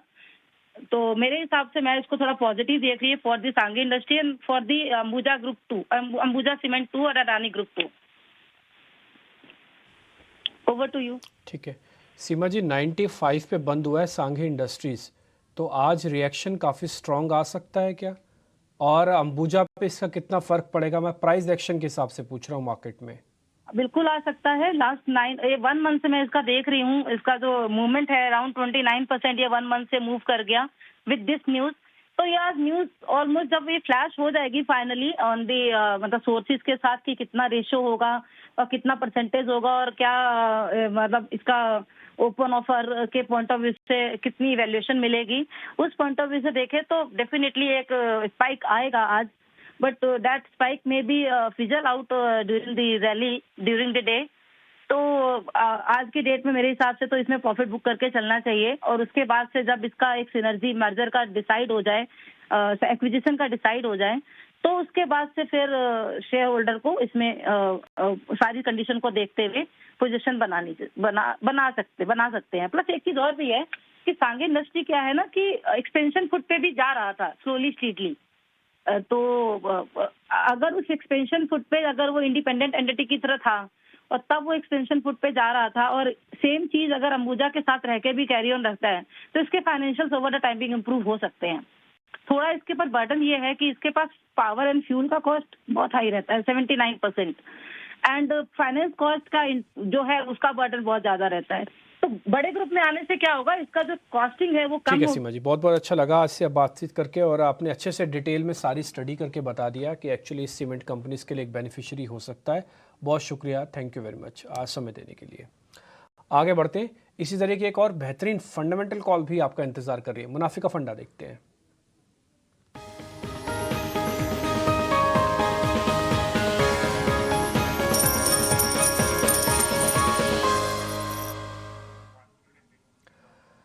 सनी अग्रवाल आज हमारे साथ जुड़े हैं बताने के लिए आपको इस मुनाफे का फंडे का आज का सौदा। सनी जी गुड मॉर्निंग, बताइए सर। गुड मॉर्निंग, मौका देने के लिए धन्यवाद। आज का मेरा पहला पिक रहेगा इंजीनियर्स इंडिया लिमिटेड। कंपनी का करंट मार्केट प्राइस तकरीबन 155 के आसपास है और मेरा प्राइस टारगेट रहेगा 200 रुपीज का over the period of next 6 to 12 month. अगर मैं कंपनी के बिजनेस की बात करता हूं तो कंपनी एक सेंट्रल गवर्नमेंट ओन कंपनी है। They are into the oil and gas consultancy as well as EPC project. Company ने अगर मैं FY23 की बात करता हूं तो 10 ईयर हाई रेवेन्यू और प्रॉफिट दर्ज किए थे, तकरीबन 350 करोड़ का प्रॉफिट दर्ज किया था कंपनी ने FY23 में। और अगर मैं ऑर्डर बुक की बात करता हूं तो कंपनी के पास तकरीबन 7.5 से 8 हजार करोड़ की ऑर्डर बुक है और कंपनी ने कहीं ना कहीं गाइड भी किया है कि FY24 में इन्हें तकरीबन 5,000 करोड़ की इंक्रीमेंटल ऑर्डर फ्लो मिलेगी। और अगर मैं इसे लिंक करना चाहूँ कि जो रिसेंटली अगर IOC, BPCL, HPCL इन्होंने सबने एक बड़ा केपेक्स प्लान अनाउंस किया है, तो मुझे लगता है कि आगे जाके इसका definitely one of the beneficiary engineers India होगा। तो मैं इसे लॉन्ग टर्म पोर्टफोलियो में बाय करने की सलाह दूंगा। आज का मेरा दूसरा पिक रहेगा Arvind limited. Recently Arvind limited ने काफी एक डिसेंट नंबर रिपोर्ट किए थे फर्स्ट क्वार्टर के। तो बेसिकली कंपनी के 3 बिजनेस सेगमेंट है अरविंद के। एक है डेनिम, एक है वोवन और एक है टेक्निकल टेक्सटाइल बिजनेस। तो जो टेक्निकल टेक्सटाइल बिजनेस है वो 20 से 25% के ग्रोथ रेट से ग्रो कर रहा है ये बिजनेस और इसमें मार्जिन भी काफी अच्छे हैं। तो ये कंपनी के लिए अर्निंग सपोर्टिव बिजनेस है। और जो कंपनी के लिए फेवर में 2 चीज जो जा रही है वो है डिक्लाइन इन कॉटन प्राइसेस और जो लॉजिस्टिक कॉस्ट है इंटरनेशनल शिपिंग के वो कहीं ना कहीं घट गए हैं। तो कंपनी ने ये गाइड भी किया है कि फाइनेंशियल ईयर 24 में 200 to 300 बेसिस पॉइंट का मार्जिन एक्सपेंशन हमें देखने मिलेगा इसी because of decline in raw material and decline in freight cost. At the same time demand front पे भी जो डेनिम की जो डिमांड थी वो कहीं ना कहीं जो घट रही थी वो स्टेबिलाईज हो गई है। तो मुझे लगता है कि ये लॉन्ग टर्म पोर्टफोलियो में होना चाहिए with a price target of ₹200। Current market price 133-134 है। हमें लगता है कि FY24 में कंपनी तकरीबन 500 करोड़ का प्रॉफिट दर्ज करेगी और इसमें एक री-रेटिंग हमें देखने मिलेगा अगले 9 से 12 महीने में। ठीक है, बहुत बहुत शुक्रिया सनी आज समय देने के लिए और ये सारे दोनों स्टॉक्स हमें बताने के लिए। पता चला आपकी तबीयत भी थोड़ी ठीक नहीं थी तो उसके बावजूद भी आपने हमारे लिए समय निकाला। बहुत ये जज्बा होता है मार्केट के पैशनेट लोगों का, हाँ, जज्बा होता है। लेकिन सनी भाई ऐसा है कि बाजार तो चलता रहेगा लेनी देनी तो चलती रहेगी, तबीयत पहले, सर सलामत तो पगड़ी हजार। तो आप पहले प्लीज अपना ध्यान रखिए, लेकिन आपने कैंसिल नहीं किया आज की हमारी वो अपॉइंटमेंट, बहुत ये अच्छी अच्छी बात बात है। है। हाँ, thank you so much for that. चलिए बढ़ेंगे आगे, कुछ और स्टॉक्स पे डिस्कस करते हैं। अर्निंग्स के लिहाज से जिस तरह के नंबर्स आ रहे हैं माइक्रो कैप कंपनीज के, पहले आपने 5 स्टार के देखे और कल अब यूग्रो के भी नंबर्स जो आए, 250% का मुनाफा आपको वाइनवा देखने को मिला है और यूग्रो एक अच्छी मूव दिखा भी चुका है। लेकिन अब आगे क्या, ऐसी ही चाल बनी रहेगी? नंबर्स जो आए, देखिए एनआईआई में भी बढ़ोतरी थी इनकी 67% और पैट तो इनका लगभग 250% बढ़ा है। एक बार संतोष से डिस्कस करते हैं। संतोष, बहुत ही अच्छा वेल्थ क्रिएटर रहा है यूग्रो अब तक, लेकिन आगे कितनी स्ट्रेंथ दिखती है चार्ट्स में? अब नंबर्स जिस तरह के हैं, क्या बने रहे, राइड करते रहे इस पे? यस, इसके टेक्निकल स्ट्रक्चर देखें तो अभी भी कोई वीकनेस के साइन नजर नहीं आ रहे और लग रहा है कि मोमेंटम जारी रहेगा। क्लासिकल फ्लैग फॉर्मेशन का ब्रेकआउट दिख रहा है, तो यहाँ पर मुझे इमीडिएटली 300 रुपये तक के टारगेट तो नजर आते हैं। तो इस मोमेंटम को ड्राइव करना चाहिए, आप अपना स्टॉप लॉस ट्रेल करते चलिए। अब आपको अपना स्टॉप लॉस शिफ्ट कर लेना चाहिए 265 रुपीज़ पर। ठीक है, कितने में स्टॉप लॉस? 265 और टारगेट 300 के ऊपर पॉसिबल है, ये लगता है संतोष जी को। यूग्रो के मैनेजमेंट भी आज आ रहे हैं रिजल्ट के ऊपर, 9:40 पे करीब शायद मैनेजमेंट जुड़ रहे हैं हमारे साथ, तो हम उनसे बात करेंगे आगे की। लेकिन हमारे साथ कुछ आ चुके हैं, कुछ बोरा हमारे साथ हैं और अपने ट्रेडिंग आइडियाज लेके आए हैं। गुड मॉर्निंग कुछ, बताइए कैसे ट्रेड करेंगे आज आप बाजार को और आपके आइडियाज क्या हैं? जी हाँ Ajay, very good morning to you, सारे दर्शकों को भी वेरी गुड मॉर्निंग। वेल, मैं फिलहाल बाय ऑन डिप्स का ही रुझान जो है मार्केट में रखना चाहूंगा।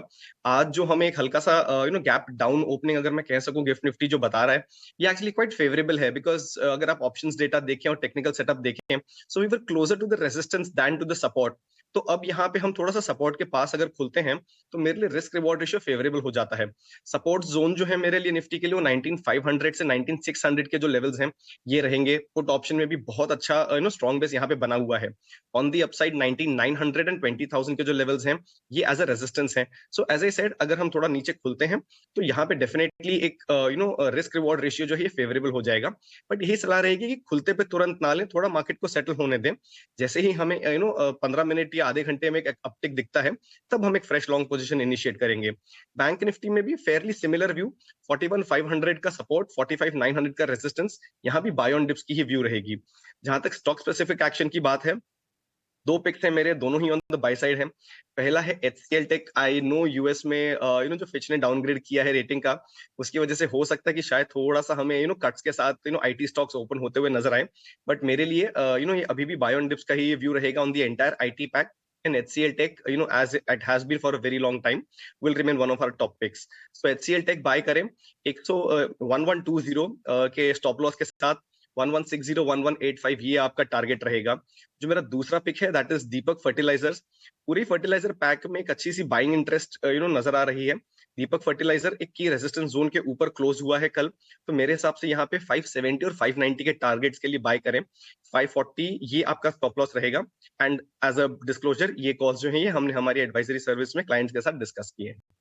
क्या बात है, दीपक फर्टिलाइजर ये तीसरा केमिकल स्टॉक आज जो डिस्कस हुआ है। पहले लक्ष्मी ऑर्गेनिक्स था, फिर आयुष ने लिया दीपक नाइट्रेट और कुछ ने दीपक फर्टिलाइजर। मैं आपको पहले ही बता रहा हूँ, 6-8 महीने का इंतजार अगर आप करना चाहें तो कर सकते हैं। चीज़ें बदलने का फंडामेंटली कुछ नहीं बदला है अभी केमिकल स्पेस में, लेकिन चार्ट्स पहले चलेंगे, भाव पहले चलेगा, बदलाव बाद में आएंगे। आपने देखा हीरो होंडा में क्या हुआ, राइट? 2200 रुपये कोई चाहिए नहीं था, 3100 पे उनके नए CEO आ गए और सारी खबरें अच्छी अच्छी आना शुरू हो गई। तो ये हमेशा होता है, तो आपको दोनों साथ में रखना होगा। कल थोड़ा सा दबाव दिखा था, आज देखते हैं क्या होता है। ये एस्कॉर्ट्स की कमेंट्री बहुत अच्छी आई है, एस्कॉर्ट की कमेंट्री लेके आइए और संतोष के पास जाते हैं, कुणाल के पास जाते हैं, कुणाल परार के पास। जरा एस्कॉर्ट्स में एक कल चाल बहुत ज़बरदस्त आई थी रिजल्ट के साथ। अब कमेंट्री के साथ क्या फॉलो अप बाइंग आएगी? क्या यहाँ से ट्रेड है? अगर मैं आधा माल पकड़ के बैठा हूँ, आधा मैंने रिजल्ट के साथ दे दिया, तो मुझे क्या करना चाहिए? कुणाल जरा चार्ट्स बताएं। वेल, चार्ट में तो काफी अच्छी मोमेंटम हमें स्टॉक में देखने को मिल चुकी है। वन वे रैली हमें 1805 के लेवल से ऊपर में 2600 तक के लेवल तक देखने को मिली है ना। अजय जी, मैं यहाँ पे थोड़ा सा वेटिंग वॉच करूंगा क्योंकि कल एक हाई वॉलेटिलिटी मोमेंटम देखने को मिली है। ऊपर से डोजी कैंडलस्टिक्स भी बनाया और बैक टू बैक कल दूसरा दिन था कि जहाँ पे स्टॉक ने एक डोजी कैंडलस्टिक्स बनाया था जो इंडिसिजिव बता रहा है। सो फिलहाल मैं यहाँ पे वेट करने का मेरी सलाह रहेगी। जब तक एक पर्टिकुलर डायरेक्शन क्लियर ना हो जाए तब तक मैं यहाँ पे नहीं खरीदी करके नहीं चलूंगा। मैं इतना जरूर कहूंगा कि अगर स्टॉक नीचे में अगर सस्टेन होता है, अगर स्टॉक नीचे 2450 का लेवल ब्रेक करता है और उसके नीचे सस्टेन होता है तो बैक टू द होम जैसी यहाँ पे स्टोरी बनेगी, जिसके बेस पे स्टॉक 2150 तक के लेवल वापस दिखा सकता है। तो यहाँ पे फ्रेश बाइंग तो नहीं करने की सलाह है। इतना जरूर कहूंगा 2450 का एक एसेट यहाँ पे मेंटेन करके चलना चाहिए जो एग्जिस्टिंग पोजीशन खड़ी है उसके लिए। ठीक है। सीएलएसए की एक रिपोर्ट आई है चोला इन्वेस्टमेंट्स पे। उन्होंने हालांकि रेटिंग को तो डाउनग्रेड कर दिया, आउट परफॉर्मेंस से इसको बाय की कैटेगरी में डाल दिया, लेकिन टारगेट प्राइस को बढ़ाया है और टारगेट प्राइस कर दिया 1070 से 1250। एक बार जरा इसको चेक करवा लेते हैं कि आज क्या करना चाहिए। कुणाल, एक बार आप ही चेक करेंगे इसको। चोला इन्वेस्टमेंट की बात करें तो जिस हिसाब से स्टॉक अभी ट्रेड कर रहा है, लाइकली चांसेस है कि एक अच्छी खासी मोमेंटम हमें स्टॉक में देखने को मिल सकती है। स्टॉक कभी 1130 के पास ट्रेड कर रहा है और एक काफी अच्छी मोमेंटम हमें लोअर लेवल से स्टॉक में देखने को मिल चुकी है और एक अच्छा खासा सपोर्ट भी फिलहाल स्टॉक में देखने को मिल रहा है तकरीबन 1100 के लेवल के पास। अगर स्टॉक 1100 का लेवल अगर सस्टेन कर लेता है तो मुझे लग रहा है कि जो उसका रिसेंट का जो हाई है 1215 का, वो भी स्टॉक टच कर सकता है। तो मेरा जो व्यू है वो व्यू ये है कि स्टॉक पे खरीदारी करके चलना चाहिए। 1100 का एक स्ट्रिक्ट एसेट मेंटेन करना चाहिए। पहला टारगेट 1215 का हम रख सकते हैं और वो जैसे ही ब्रेक होता है डिम्पी जी यहाँ पे स्टॉक 1400 तक का भी टारगेट हमें दिखा सकता है। फिर काफी अच्छी मोमेंटम यहाँ पे एक्सपेक्ट कर सकते हैं। 1100 का स्ट्रिक्ट एसेट मेंटेन करने की यहाँ पे सलाह रहेगी। ठीक है। थोड़ी देर पहले हमारे मैनेजिंग एडिटर निकुंज टालवे भी हमारे साथ जुड़े। जब हमने उनसे फिच के बारे में पता किया तो सुन लेते हैं वो क्या कह रहे हैं। साथ ही उन्होंने कुछ सेक्टर के बारे में भी जानकारी दी है, सुनते हैं उनको। फिच रेटिंग को वैसे इग्नोर करना चाहिए, मगर इसका इम्पैक्ट यूएस मार्केट में यह आएगा कि यूएस मार्केट की जो उछाल है वह थोड़ी सी रुक सकती है।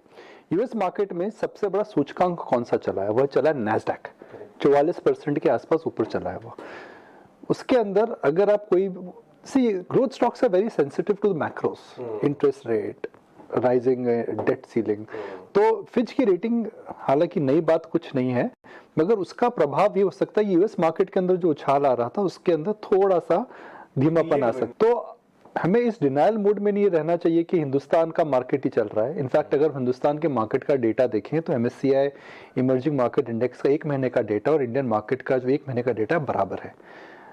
आपके अंदर एक बहुत स्ट्रॉन्ग विल्ड आपको मिली है, वह ग्लोबल मार्केट है। अगर वहां पर मामला थोड़ा हिलता है तो उसका असर इंडिया पे क्या आ सकता है? मैं हमेशा बोलता हूं that market they sell off because of macros and they bottom out because of micros. तो अगर मैक्रो थोड़ी खराब होती है तो थोड़ा मुझे लगता है कि मार्केट में धीमापन जरूर आ सकता है, जो कि निफ्टी में देखने को मिल रहा है। ठीक है, तो निकुंज क्लियरली कह रहे थे कि फिच के इस डाउनग्रेड से कोई फर्क इंडियन मार्केट्स पर फिलहाल नहीं पड़ेगा और साथ ही उन्होंने थोड़ा सा कॉशियस जरूर किया। अभी फिलहाल एक बड़ी तेजी के बाद शायद वॉलेटाइल मूव रह सकती हैं मार्केट्स पे, तो ट्रेडर्स थोड़ा ध्यान जरूर रखें। बढ़ते हैं आगे, एक रिकैप अब एक्शन स्टॉक्स का पूजा के साथ कर लेते हैं। पूजा बताएं। इंडस्ट्रीज पर नजर रखें। कुछ रिपोर्ट्स के हवाले से खबर आ रही है कि कंपनी में अंबुजा सीमेंट हिस्सेदारी खरीद सकती है। 6000 करोड़ रुपए की एंटरप्राइज वैल्यू पर डील होने की संभावना है आज, तो इस पर आप नजर रखिए।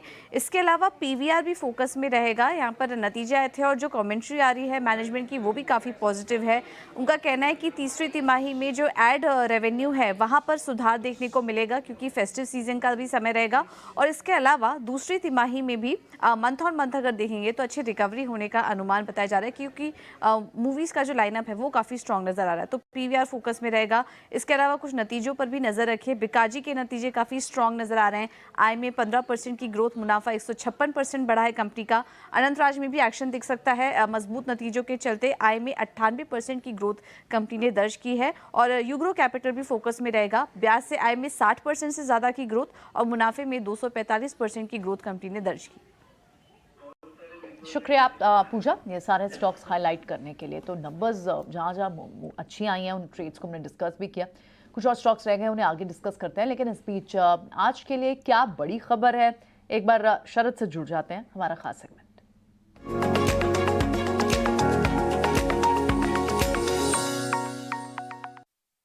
जी बिल्कुल, सीमेंट कंपनीज जो है फोकस में रहने वाली है और यहाँ पे हमारी चैनल चेक हुए और यहाँ पे पता चला कि जो पैन इंडिया सीमेंट के प्राइसेस जुलाई के महीने में वहाँ पे जो है लगभग 2 रुपये प्रति बैग जो है प्राइस की गिरावट देखने मिली। अगर उसको आप कंपेयर करिए फर्स्ट क्वार्टर FY24 में। अब ओवरऑल ऑफ कोर्स जो स्लगिश डिमांड है वो मॉनसून के कारण देखने मिल रहा है और जो सीमेंट मिल्स है उन्होंने इंडिकेट किया है कि वो अगस्त के महीने में कोई प्राइस हाइक्स नहीं लेने वाले हैं। इसके अलावा डीलर्स भी कह रहे हैं कि जो प्राइसिंग है वो सस्टेन आगे जाते हुए नहीं हो पाएगा क्योंकि जो डिमांड है वो इम्पैक्ट होगा मॉनसून और आपके फेस्टिवल सीजन के लिए। सेकंड क्वार्टर मॉनसून का इम्पैक्ट था, थर्ड क्वार्टर फेस्टिवल्स का होने वाला, फोर्थ क्वार्टर में भी जो है डिमांड कम रहेगा क्योंकि इलेक्शंस हैं।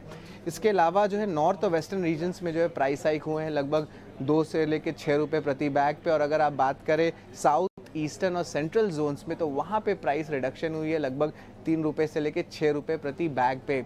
इसके अलावा इंपॉर्टेंट ट्रेंड ये एक और है कि जो कॉस्ट की जो बात है ट्रेंडिंग वो अब रिवर्स कर रही है कॉस्टिंग की, क्योंकि अब जो पेटकोक प्राइसेस है उनमें 10% का जो है एक टाइप से ग्रोथ देखने मिला है रिसेंट लो से, क्योंकि जो क्रूड प्राइसेस है उसमें जो है एक उछाल आया है। और राइट, शुक्रिया आप शरद, सीमेंट स्पेस से आप खबर बता रहे हैं। बिल्कुल बहुत बहुत शुक्रिया आपका। और अब चलिए फमाक्षी के पास चलते हैं आज की बिग बोल्ड ब्रोकरेज समझने के लिए। फमाक्षी, मॉर्निंग, बताएं।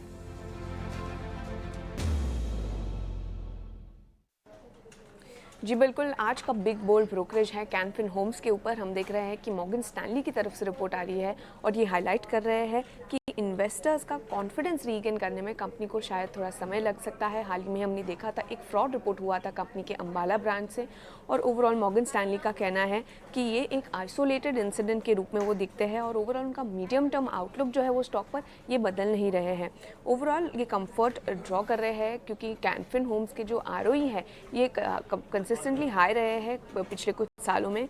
ओवरऑल उन्होंने अपने फोकास्ट को थोड़ा ट्रिम ज़रूर किया है मगर मीडियम टर्म व्यू और प्राइस टारगेट को उन्होंने लार्जली अनचेंज रखा है। तो all in all Morgan Stanley ने अपनी ओवरवेट की राय को बरकरार रखा है। टारगेट प्राइस दिया है 1000 रुपीज़ प्रति शेयर का।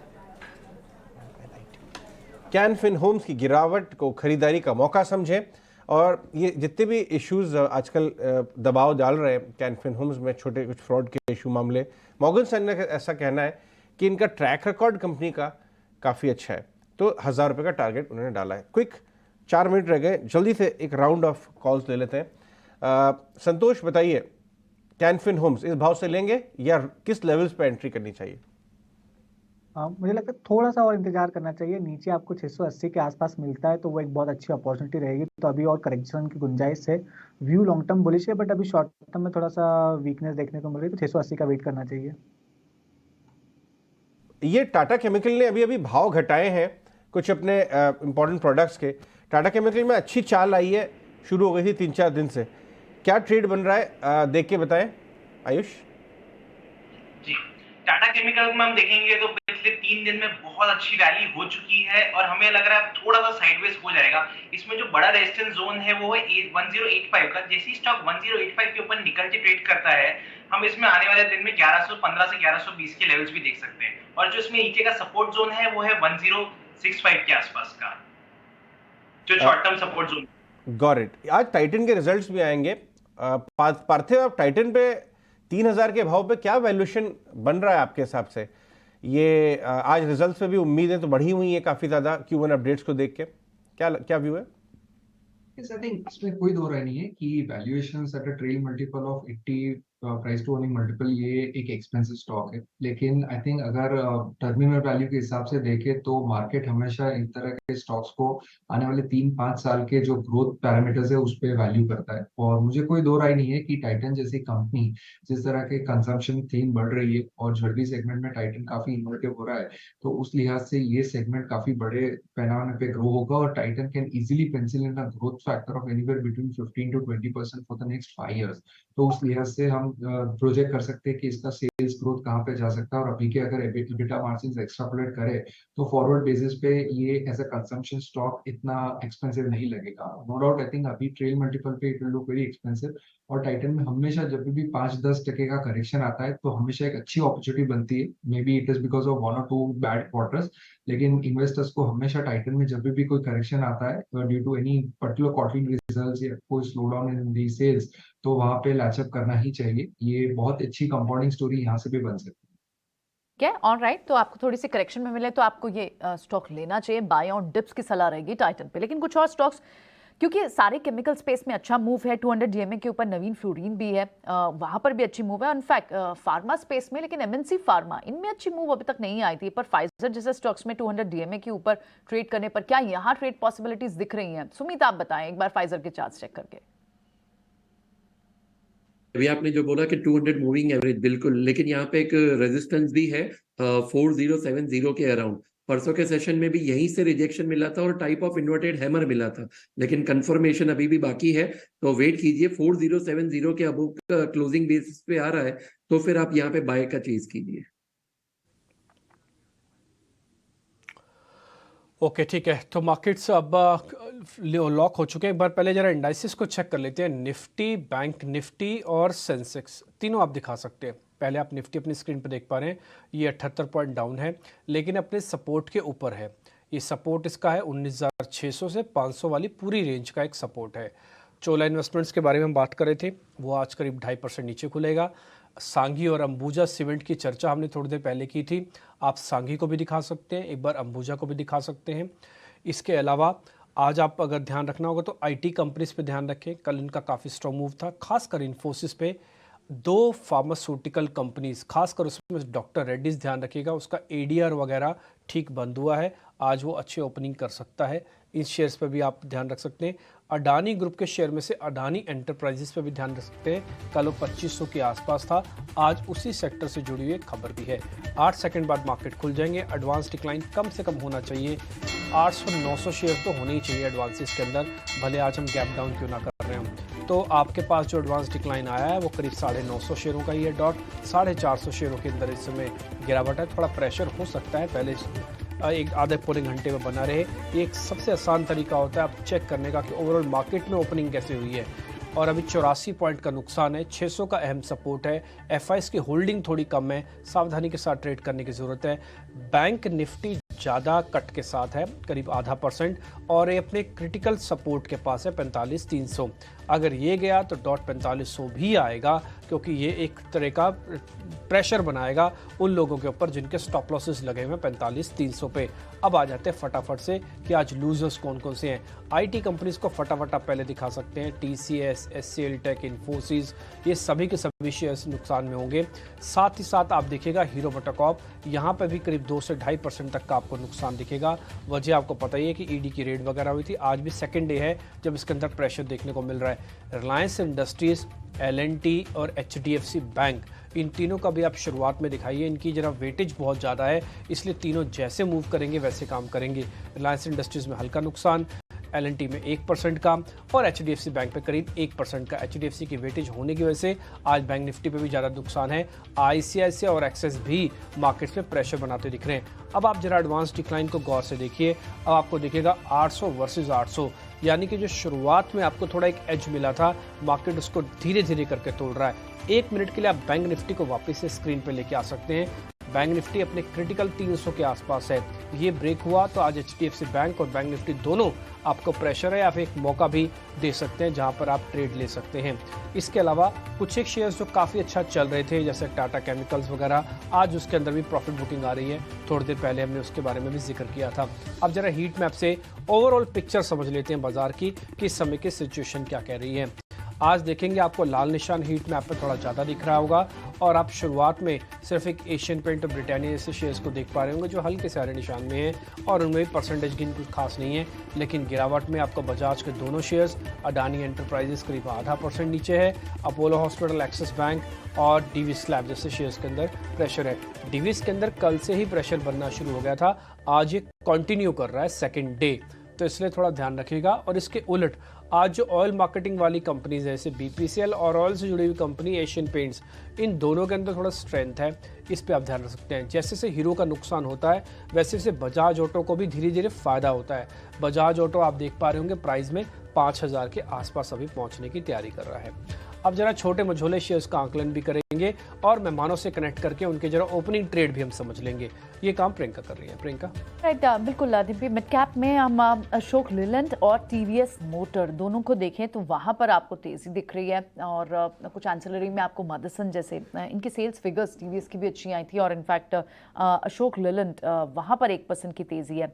थोड़े से कुछ रियल एस्टेट स्पेस में थोड़ा सा सॉफ्टनेस थी, लेकिन अब गोदरेज प्रॉपर्टी जैसे स्टॉक आपको दिख रहा है जहाँ तेज है। स्कॉट्स कुबोटा वहाँ पर इनफैक्ट फ्लैटिश सा भी ट्रेड है, लेकिन कल ही अच्छा चला नंबर से पहले और सेल्स फिगर से पहले, और वहाँ पर इनफैक्ट कमेंट्री भी बहुत अच्छी आई है।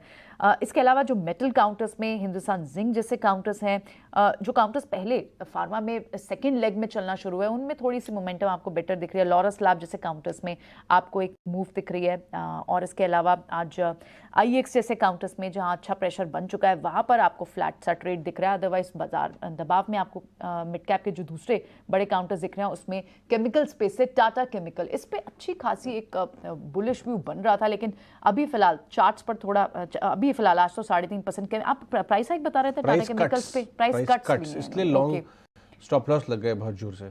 हाँ, और 3.5% 3% की आज इस पे गिरावट है। हेल्थ केयर के काउंटर, 2 हॉस्पिटल्स अपोलो और मैक्स दोनों पर अब भी आपको वो एक हैंगओवर दिख रहा है उस रिपोर्ट का। 1.5-2% की गिरावट वहाँ है और कैपिटल गुड स्पेस में जो स्टार्ट ऑफ द सीरीज में हमने जो एक मोमेंटम देखा था थोड़ा सा वहाँ पर सॉफ्टनेस दिख रही है। कमिंस जैसे स्टॉक में नीचे की मूव है और JSPL भी इस वक्त आपको नीचे दिख रहा है। तो ये तो मिड कैप के मेजर कुछ काउंटर्स है। एक बार स्मॉल कैप को भी क्विकली देख लेते हैं क्योंकि स्मॉल कैप स्टॉक्स में कल भी बेहद एक्शन था और वहाँ पर जो बड़ा एक्शन जहाँ स्टॉक्स हैं वहाँ आज ब्लॉक लगना है कैंपस का लगभग 240 करोड़ का, उसके चलते आप 5.5% की गिरावट वहाँ देख रहे हैं। डिंगडन जैसे स्टॉक्स में यहाँ पे भी रिजल्ट्स आए थे, एक इम्पैक्ट वहाँ है, लेकिन KEC इंटरनेशनल जैसे काउंटर्स में अच्छी मूव है। KER के नंबर्स आए, यहाँ पर मैनेजमेंट ने अच्छी गाइडेंस दी और इनफैक्ट यहाँ पर 0.3% तक की आपको तेजी दिख रही है। और फिर से आप जो स्पिरिट काउंटर्स की बात करते हैं वहाँ रेडिको खैतान में भी आज आपको एक मूव दिख रही है।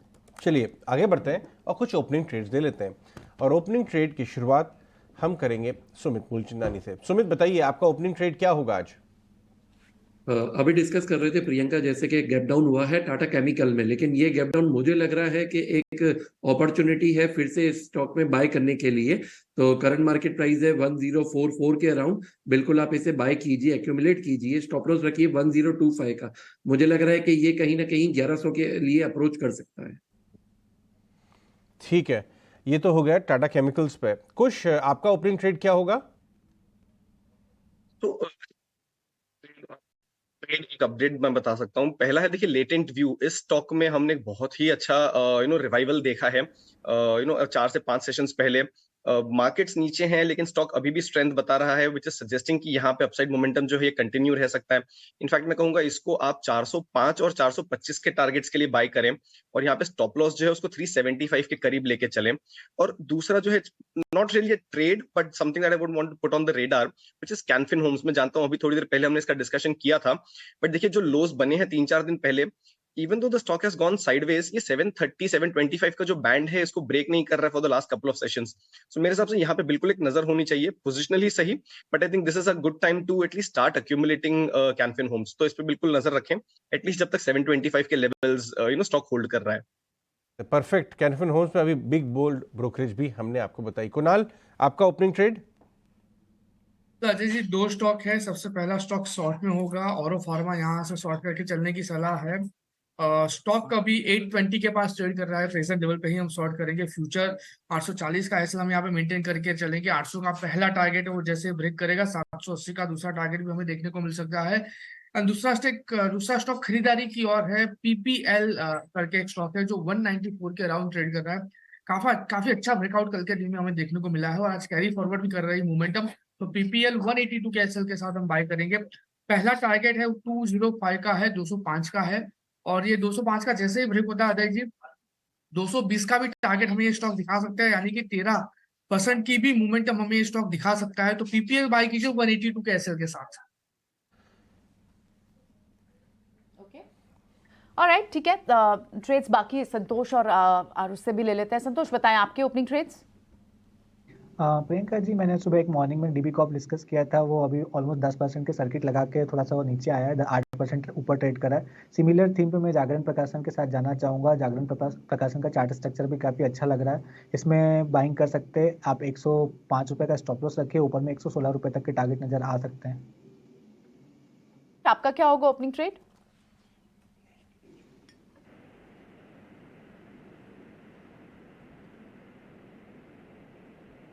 आयुष?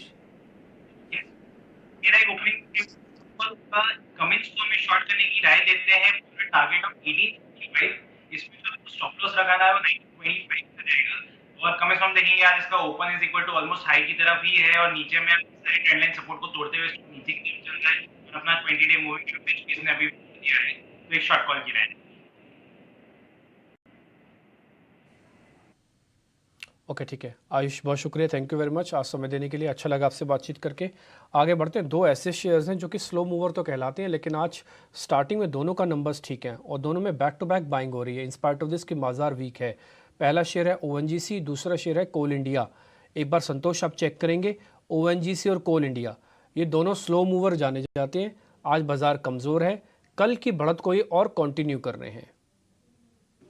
यस, वैसे तो पूरा PSU थीम बजिंग है इस साल। आप देखो तो सभी परफॉर्म कर रहे हो। कोल इंडिया जो सोया हुआ शेयर था, वहाँ भी एक मोमेंटम देखने को मिल रहा है। अभी भी चार्ट स्ट्रक्चर अच्छा है, मुझे लग रहा है कि ये स्टॉक भी अपने 250 के लेवल को क्रॉस करते हुए नजर आएगा, तो यहाँ पर अभी भी बाइंग की जा सकती है। आप 238 रुपये का स्टॉप लॉस मेंटेन कर सकते हो। ONGC स्लो एंड स्टेडली ऊपर जा रहा है और अभी क्रूड के प्राइसेस भी बढ़ रहे हैं, तो लग रहा है कि उसका भी इफेक्ट देखने को मिलेगा।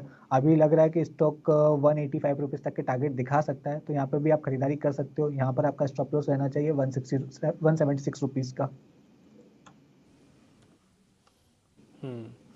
अदानी विल्मर एक ऐसा शेयर है अदानी ग्रुप में से जिसमें कुछ खास बड़ा मूव अभी आया नहीं है पुल बैक का। ये टूटने के बाद साइडवेज तो हुआ है बट पुल बैक नहीं अभी आया। अगर आप इसका चार्ट दिखा पाए या कम से कम 6 महीने वाला या 3 महीने वाला, तो आपको ज़्यादा अच्छे से क्लियर हो जाएगा। सुमित, क्या अदानी विल्मर में पोजिशनल ट्रेड लेने का समय आ गया है? ये गिर नहीं रहा और चलना बाकी है, और शेयर चल दिए, ये अभी चला नहीं है। मैं यहाँ पे थोड़ा सा वेट करना चाहूंगा। मैं 400 जो इसका एक लेवल है 435 का, तो 435 के जब तक ऊपर ये क्लोजिंग बेसिस पे सस्टेन नहीं करता तब तक मैं एक फ्रेश एंट्री का नहीं देखूंगा। बाकी जो चीज आपने बोली कि ये परफेक्ट एक कंसोलिडेशन और बहुत एक नैरो रेंज में ट्रेड कर रहा है, तो बिल्कुल जिनके पास अगर होल्ड है आप यहाँ पे होल्ड अपना बनाए रखें 390 का एक स्टॉप लॉस के साथ।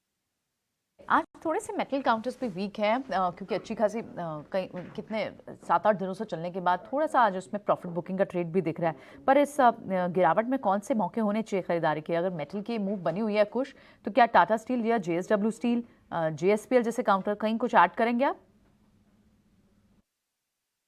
सो अगेन ओवरऑल ट्रेंड इनमें बिल्कुल बरकरार है। थोड़ी सी प्रॉफिट बुकिंग में आए हैं तो मैं कहूंगा थोड़ा सा वेट करें, बिकॉज ये जो फॉल है ये कहाँ थमती है वो देखना थोड़ा क्रिटिकल होगा। हालांकि 120 सपोर्ट जोन के बिल्कुल पास है टाटा स्टील, लेकिन मैं वेट करना चाहूंगा मार्केट के साथ। अगर मान लीजिए स्टॉक थोड़ा और नीचे आते हैं तो वहां पे आपका रिस्क रिवॉर्ड रेशियो बेटर रहेगा। तो मैं 117 का जो लेवल है इसका वेट करूंगा टाटा स्टील पे। वो लेवल होल्ड करता है या उसके करीब अगर मिलता है तो मैं यहाँ पे लॉन्ग जाना चाहूंगा। फिलहाल ये जो प्रॉफिट बुकिंग का दौर है ये खत्म होता हुआ नहीं नजर आ रहा है। Similar view on JSW steel, यहाँ भी अगर आप स्टॉक को देखें तो प्रेशर में है। आज का जो डे लो बना है उसके करीब ही ट्रेड कर रहा है अभी तक, जो 10-11 मिनट हुए हैं उसमें भी। तो कहीं रिकवरी के साइंस आएंगे तो मैं डेफिनेटली इनमें लॉन्ग करना चाहूंगा। सभी के ओवरऑल स्ट्रक्चर जो है ये पॉजिटिव है। It's just that I would want this fall to stem, ये थोड़ा सा स्टॉप हो जाए। सो 805 का एक लेवल है जिसके करीब अगर मान लीजिए JSW स्टील मुझे मिलता है तो मैं यहाँ पे लॉन्ग करना चाहूंगा। जो रिसेंट हाइज है 825 के, ये मेरा यहाँ पे पहला टारगेट रहेगा। तो दोनों ही स्टॉक जो आपने मेंशन किए इनका स्ट्रक्चर पॉजिटिव है। इट्स जस्ट दैट थोड़ी सी जो करेक्शन है ये ओवर हो जाए फिर हम इसमें लॉन्ग करें तो रिस्क रिवॉर्ड रेशियो आपका बेटर रहेगा। ठीक है, थोड़ा सा अभी रुके।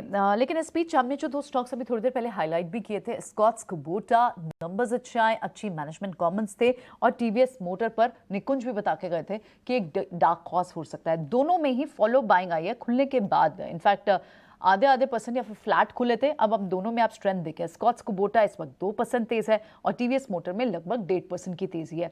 क्या यहाँ पर और फर्दर मोमेंटम मिल सकता है? सुमित, स्कॉट्स कुबोटा या TVS मोटर लेंगे या फिर कुछ और ऑटो स्पेस से पसंद आ रहा है?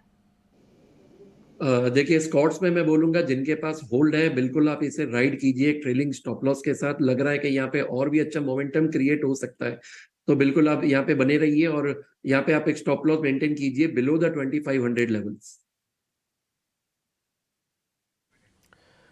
100 पॉइंट दे दिए हैं निफ्टी ने इस समय, और आप निफ्टी हालांकि सपोर्ट अभी भी बरकरार है। इस 100 पॉइंट टूटने के बावजूद भी 19,600 नहीं गया, 19,500 नहीं गया, तो इसलिए 100 पॉइंट के घबराइए नहीं। हो सकता है नए बायर्स वालों के लिए एक अपॉर्चुनिटी भी हो सकता है, लेकिन कोई भी फैसला लेने से पहले अभी थोड़ा रुकिए, थोड़ा और एडजस्ट हो जाने दीजिए। एडजस्टमेंट का समय है इस समय मार्केट के अंदर। 300 पॉइंट बैंक निफ्टी के अंदर चलेंगे। बैंक निफ्टी जल्दी क्रिटिकल सपोर्ट्स को ब्रेक कर रहा है। 800 को तो पहले ही नीचे था, फिर 500 गया, आज 300 भी चला गया, और अगर एक क्लोजिंग बेसिस पर भी 300 चला जाएगा तो फिर थोड़ी मुश्किल होगी। ये खिसक के 45,000 उसके भी नीचे जा सकता है, 44,800 तक भी। दो शेयर आज हमने सुबह आपके सामने डिस्कस किए थे। पहला था वोल्टास, दूसरा था चंबल फर्टिलाइजर। दोनों के अंदर नुकसान तो नहीं है, लेकिन हाँ इस तरह की तेज़ गिरावट के अंदर शेयर रुके हुए हैं। एक अच्छी अपॉर्चुनिटी हो सकती है ये वापस अंदर आने की। देखिए 100 पॉइंट चलेंगे निफ्टी के अंदर, चंबल के अंदर सिर्फ ₹1 का नुकसान, और वोल्टास बकायदा हरे निशान में है। संतोष, क्या दोनों में कोई अपॉर्चुनिटी है ट्रेड लेने की? मैं थोड़ा पोजिशनली लेके रखूँगा, मेरे को जल्दबाजी नहीं है इन दोनों शेयर्स में। यस वोल्ट दोनों ही वैसे देखा जाए तो रिस्क रिवॉर्ड काफ़ी फेवरेबल है, क्योंकि दोनों ने परफॉर्म नहीं किया, अपने स्ट्रॉन्ग बेस के आसपास ट्रेड कर रहे हैं। वोल्टास की पर्टिकुलरली पहले बात करें तो ये 808 से लेके 820 के बीच में थोड़ा सा रेजिस्टेंस एरिया जरूर है, क्योंकि 100 डे और 200 डे मूविंग एवरेज का क्लस्टर है। लेकिन जैसे ही 820 का लेवल क्रॉस करेगा हमको एक अच्छी तेजी देखने को मिलेगी, तो आप पोजिशनल बेसिस पे जरूर खरीदारी कर सकते हो। नीचे आपके लिए स्टॉप लॉस रहेगा 770 का। वहीं चंबल फर्टिलाइजर की भी बात करें तो ये भी अच्छा बेस बना रहा है, आपके लिए रिस्क रिवॉर्ड फेवरेबल है। आप 270 का स्टॉप लॉस मेंटेन कीजिए। ऊपर में 290 तक का मुझे एक टेक्निकल बाउंस बैक लगता है, जो इसका 200 दिन का मूविंग एवरेज है। 290 क्रॉस करता है तो फिर एक फ्रेश तेजी बनेगी स्टॉक में। ओके ठीक है। इस बीच में आपको इंडिया विक्स और साथ ही एडवांस डिक्लाइन के कितना है एक बार वो भी दिखाना चाहता हूँ। इंडिया विक्स हालांकि 4% बढ़ा है, ये मल्टी ईयर लो पे है। कम से कम इंडिया विक्स को कई दिनों तक बढ़ना होगा और 20% से ज़्यादा बढ़ना होगा, तब जाके ये ऐसा लगेगा कि हाँ बुल्स के हाथ से ग्रिप छूट रही है, अब मार्केट के अंदर फियर आ रहा है। ये फियर कुछ नहीं है। अगर आपको इंडिया विक्स देख के ट्रेड कर रहा है तो कृपा करके ट्रेड ना करें, और ज़रा जानकारी के लिए अपने वित्तीय सलाहकारों से पूछ ले। एक और चीज़ है, मार्केट के अंदर कई बार प्रॉफिट बुकिंग के बाद शेयर्स ऐसे लेवल पे आ जाते हैं जहां पर आप ट्रेड अच्छा मिल सकता है। ये आप देख पा रहे हैं F&O के अंदर इस समय पोजीशंस 150 शेयर नीचे हैं। NSE पे सिचुएशन ठीक है, BSE पर भी सिचुएशन ठीक है। आपको दिख रहा होगा कि 100 पॉइंट चले गए मेरे मार्केट के, लेकिन एडवांस डिक्लाइन देख के आपको देखेगा NSE और BSE का तो अभी ये ज़्यादा है एडवांसेस में, और डिक्लाइंस इसके थोड़े कम है। इसका मतलब डीप रूटेड ज़्यादा प्रॉब्लम नहीं आया, वेटेज वाले शेयर्स में प्रॉब्लम आ रही है। इसलिए सिर्फ F&O का हिस्सा खराब हुआ है, क्योंकि इनमें ज़्यादातर बड़े A कैटेगरी के शेयर्स इन्वॉल्व होते हैं। थोड़ा सा देख ताक के चलना है हमको कि हम कहाँ पे खड़े हैं और किस जगह पर हमको क्या करना है। एक शेयर जुबिलेंट फूडवर्क वापस से दिखा सकते हैं, एक बार जुबिलेंट फूडवर्क स्क्रीन पे दिखाएं।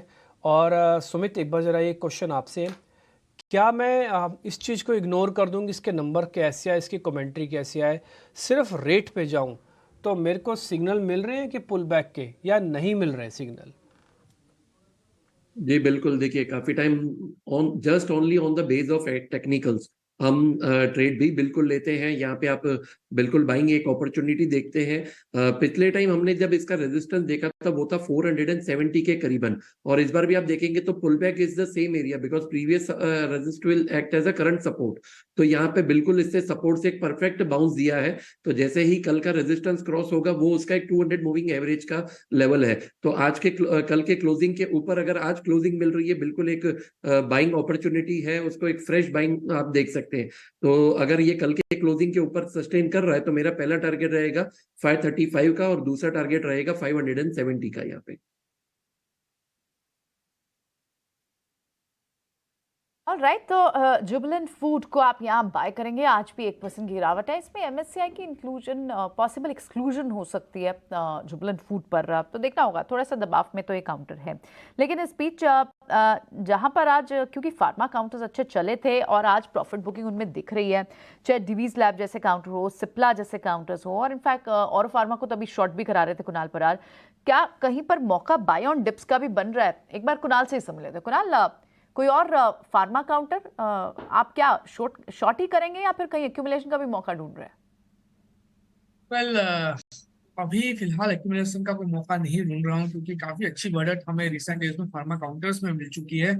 एंड आप थ्रू आउट सेक्टर देखने जाए तो कहीं ना कहीं एक बेयरिश रिवर्सल फॉर्मेशन जो भी है वो सारे के सारे फार्मा काउंटर में देखने को मिल रही है। तो मैं यहाँ पे ना ही एक्यूमुलेशन की बात करूंगा, अगर हो सके तो मैं यहाँ से कहूंगा कि जिन्होंने ऑलरेडी पोजीशन बना के रखी है उनसे मैं इतना कहूंगा कि एक बार प्रॉफिट बुकिंग करके यहाँ से चलना चाहिए। मुझे लग रहा है कि यहाँ से एक अच्छा खासा प्रॉफिट बुकिंग हमें देखने को मिल सकता है, और जिसके बेस पे आने वाले दिनों में 4 से 5% का करेक्शन हमें फार्मा काउंटर्स में देखने को मिल सकता है। निफ्टी में प्रॉफिट बुकिंग के संकेत, पीवीआर की तरफ नजर जानी चाहिए। 2-3 दिन से हम इसको देख रहे हैं, जब से नई मूवीज आना शुरू हुई हैं। अभी भी कोई आ रही है क्या वीकेंड में नई मूवी? वही चल रही है अभी? बात तो नहीं कि प्रशांत को लेके आना पड़ेगा। अच्छा हाँ, गदर 2 और उसकी स्पेशल स्क्रीनिंग के पहले हम आपको इस बार प्रशांत से नहीं कराते, उसका प्रीव्यू गदर काम कराएंगे अपने इन हाउस सनी पाजी से जो दिल्ली में बैठते हैं, और हम आपको गदर 2 का प्रीव्यू डिम्पी जी के साथ दिखाएंगे। लेकिन अभी पीवीआर में तो बड़ा गदर मचा हुआ है। डिम्पी, आप तैयारी कर लीजिए, आपको प्रीव्यू करना पड़ेगा हमारे दर्शकों के लिए गदर 2 का। सनी पाजी वाले गेटअप में दाढ़ी वाड़ी लगा के 3-4 दिन का आपको एग्जामिशन दिलवा देंगे शेविंग से। बिल्कुल तैयार हैं जी। है जी। फ्राइडे में टाइम है। नहीं वो तो आजकल वैसे भी नकली लग जाएगी, तो हाँ, लगा के गदर 2 की तैयारी स्पेशल करेंगे।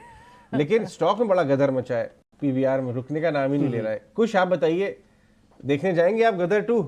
अपन ने बचपन में देखी थी, याद है? अच्छा, गदर 1 की मेरे स्कूल में शूटिंग हुई थी बाय द वे। वो जो हैंडपंप उखाड़ने वाला सीन है ना, अच्छा। वो मेरे स्कूल लमटने कॉलेज लखनऊ का है। अच्छा। हाँ, उसके वहाँ पे उन्होंने बना के, क्योंकि वो पुराने ज़माने का है, अंग्रेज़ों के ज़माने का स्कूल है, तो वहाँ पे उसकी शूटिंग हुई थी। मैं निकाल के लाऊंगा थोड़ा, और हम फ्राइडे को इस पर काम करेंगे। बट कुछ पीवीआर के स्टॉक पे क्या व्यू है? बात बताए, this is like such a I have been there or I was there kind of a moment, so ये मुझे भी याद रहेगा दैट इसकी शूटिंग कहाँ हुई है। बट ये मैं कह सकता हूँ कि मैं गदर 2 शायद देखने ना जाऊं, बट मैं कीनली अवेट करूंगा जो ईटी नाउ स्वदेश पे गदर 2 का प्रीव्यू होने वाला है उसका। आई होप डिम्पी हैंडपंप या कोई वो जो राजी करना पड़ेगा इसको। हाँ, बिल्कुल बिल्कुल, मेरे हिसाब से वो ज्यादा बड़ा हिट होगा। So I actually keenly await that as well. ठीक है, जहां तक पीवीआर के स्टॉक की बात है, stock has been doing rather well. और एक और चीज बताऊं, I was speaking to someone very senior in the industry, Miraj Cinemas करके एक सिनेमा चेन है, उनके जो सीईओ हैं वो he is a close friend, मेरी काफी उनसे बात हो रही थी, और उन्होंने मुझे अगले 6 महीने का लाइनअप बताया है। हर हफ्ते कोई ना कोई ऐसी मूवी रिलीज हो रही है जहां पे ऑडियंस जाके देखना चाहेगी। तो अब तक सर्वाइवल चल रहा था, now is the time to eat the cherry out of the cake. तो अब यहाँ पे मुझे लग रहा है कि आने वाला कुछ जो समय है ये पूरी इस इंडस्ट्री के लिए काफी अच्छा हो सकता है। यही चीज हमें अगर हम देखें तो स्टॉक में देखने मिल रही है। Of course there will be some hits and some misses, लेकिन ओवरऑल सेटअप है कि ट्रैक्शन बढ़ता रहेगा। अब वही ट्रैक्शन हम स्टॉक में भी देख रहे हैं। हालांकि 200 डे मूविंग एवरेज के पास अगर आप देखें तो स्टॉक थोड़ा सा रेजिस्टेंस ले रहा है, 1600 के राउंड फिगर है इसके पास, रेजिस्टेंस ले रहा है और अच्छा खासा चला हुआ भी है। तो थोड़ी सी प्रॉफिट बुकिंग आए तो डोंट बी सरप्राइज, बट मेरे लिए ये स्टॉक अभी भी बाइंग की अपॉर्चुनिटी क्रिएट करेगा। अगर मुझे 1570 और 1550 के रेंज में मिलता है तब भी मेरे लिए यहाँ जो टारगेट्स हैं थोड़ा ऊपर के रहेंगे। 1670 एंड 1720 ये 2 लेवल्स हैं जो मैं वॉच करूंगा, and on the down side 1550 के पास में मेरा स्टॉप लॉस लगा के चलूंगा। So given the entire setup and the kind of rebound we are seeing, यहाँ पे मुझे लग रहा है स्टॉक में अच्छी खासी अप ट्रेंड बनी रह सकती है फॉर द कमिंग मंथ्स।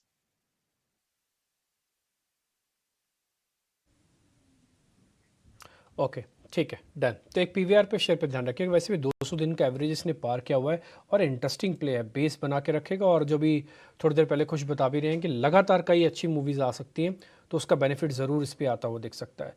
खैर एनी हाउ, कुछ एक स्टॉक्स और पकड़ने की कोशिश करते हैं शुरुआत में ही। एक बार जरा आईओसी वापस लेके आइए, आईओसी इंडियन ऑयल कॉरपोरेशन। एक बार इस शेयर पे भी नज़र डाली जा सकती है। सुमित, एक बार जरा चेक करेंगे कोई ट्रेड बनता है कि आईओसी वगैरह में? ये आईओसी देखिए जो गैप डाउन हुआ था और उसके बाद एक सपोर्ट कट यहाँ पे ट्राई किया है, तो कल भी एक डॉजी फॉर्मेशन था, तो कहीं ना कहीं लिटिल बिट कंफ्यूजन, लेकिन मुझे एक पॉजिटिव साइन लग रहा है क्योंकि ये यहाँ पे 50 डे मूविंग एवरेज का सपोर्ट लेने का ट्राई कर रहा है। तो बिल्कुल यहाँ पे आप एक रिवर्सल ट्रेड ले सकते हैं। स्टॉप लॉस मेंटेन कीजिए 90 to 80 का। तो अगर यहाँ पे अपसाइड मोमेंटम बन रहा है तो ये यहाँ पे अपना गैप फिलअप करने आएगा और गैप फिल होगा टिल द लेवल्स ऑफ 99।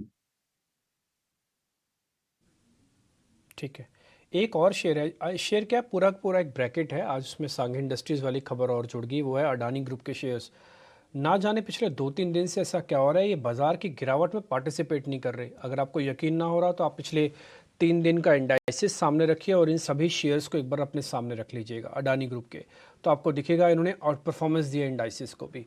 और अब ये ऐसी जगह पर आ गए हैं जहाँ पे थोड़ा इंटरेस्टिंग प्लेन में मिल रहा है, वापस से ब्रेकआउट वाले फीलिंग आ रही है।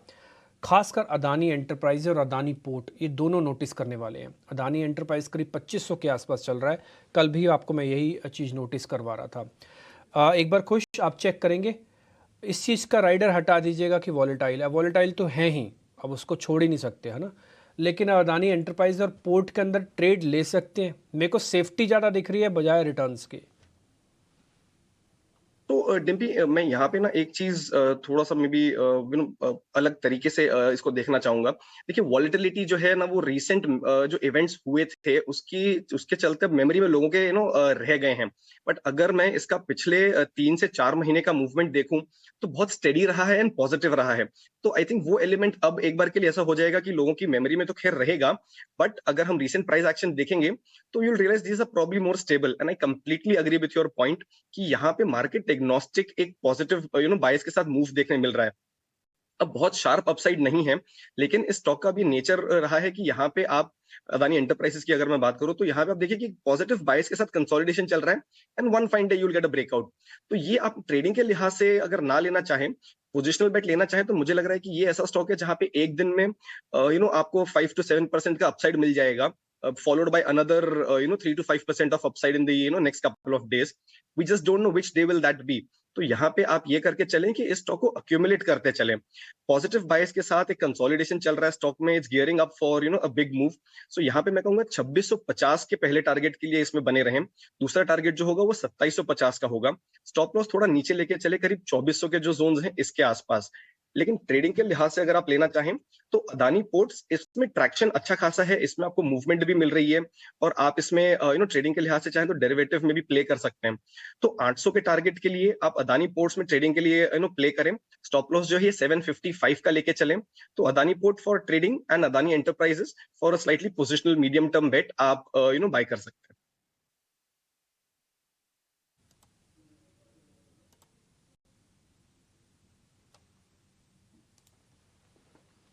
ठीक है, तो अडानी ग्रुप के सभी शेयर्स हमने आपके सामने रखे और इसमें से अडानी पोर्ट्स 800 तक जाने के चांसेस थोड़े ज़्यादा लग रहे हैं। एक शेयर मेरी लिस्ट में और है, मैं एक्चुअली वीक काउंटर्स भी देख रहा हूँ, ऐसा नहीं कि सिर्फ स्ट्रॉन्ग काउंटर्स ही देखने चाहिए। वीक काउंटर में एक परसिस्टेंट को दिखा सकते हैं, परसिस्टेंट इंडिया के नाम से एक कंपनी मिलेगी आपको। एक बार ज़रा संतोष आप इस शेयर को देखेंगे, ये अभी डेज लो पे ट्रेड कर रहा है, कोई स्ट्रक्चरल ब्रेकडाउन हुआ है क्या इसमें? अभी तो हालांकि इसका स्ट्रक्चर थोड़ा वीक है, बट बहुत ज़्यादा वीक नहीं है। स्टॉक अभी साइडवेज मोड में, नीचे आप देखोगे 4650 4650 सपोर्ट है, ऊपर में आप जाओगे तो 4800 4900 रेजिस्टेंस का काम कर रहा है। तो मेरे हिसाब से अभी इसमें कोई भी ट्रेड नहीं करना चाहिए। अगर ये 4650 का लेवल ब्रेक करता है तब कोई शॉर्ट पोजीशन देखेंगे। अभी स्टॉक साइडवेज रहेगा, तो ऊपर कोई प्रॉपर ट्रेड मिल रहा है, ना ही नीचे की साइड के कोई प्रॉपर ट्रेड मिल रहा है। ठीक है, ऑल राइट, चलिए अब समय हो गया है 9:40 का। हमारा खास सेगमेंट ऑप्शन का चैंपियन से जुड़ने का। अक्षय भागवत है आज हमारे साथ, आइए देखते हैं कौन सा ट्रेड चूज किया आपने।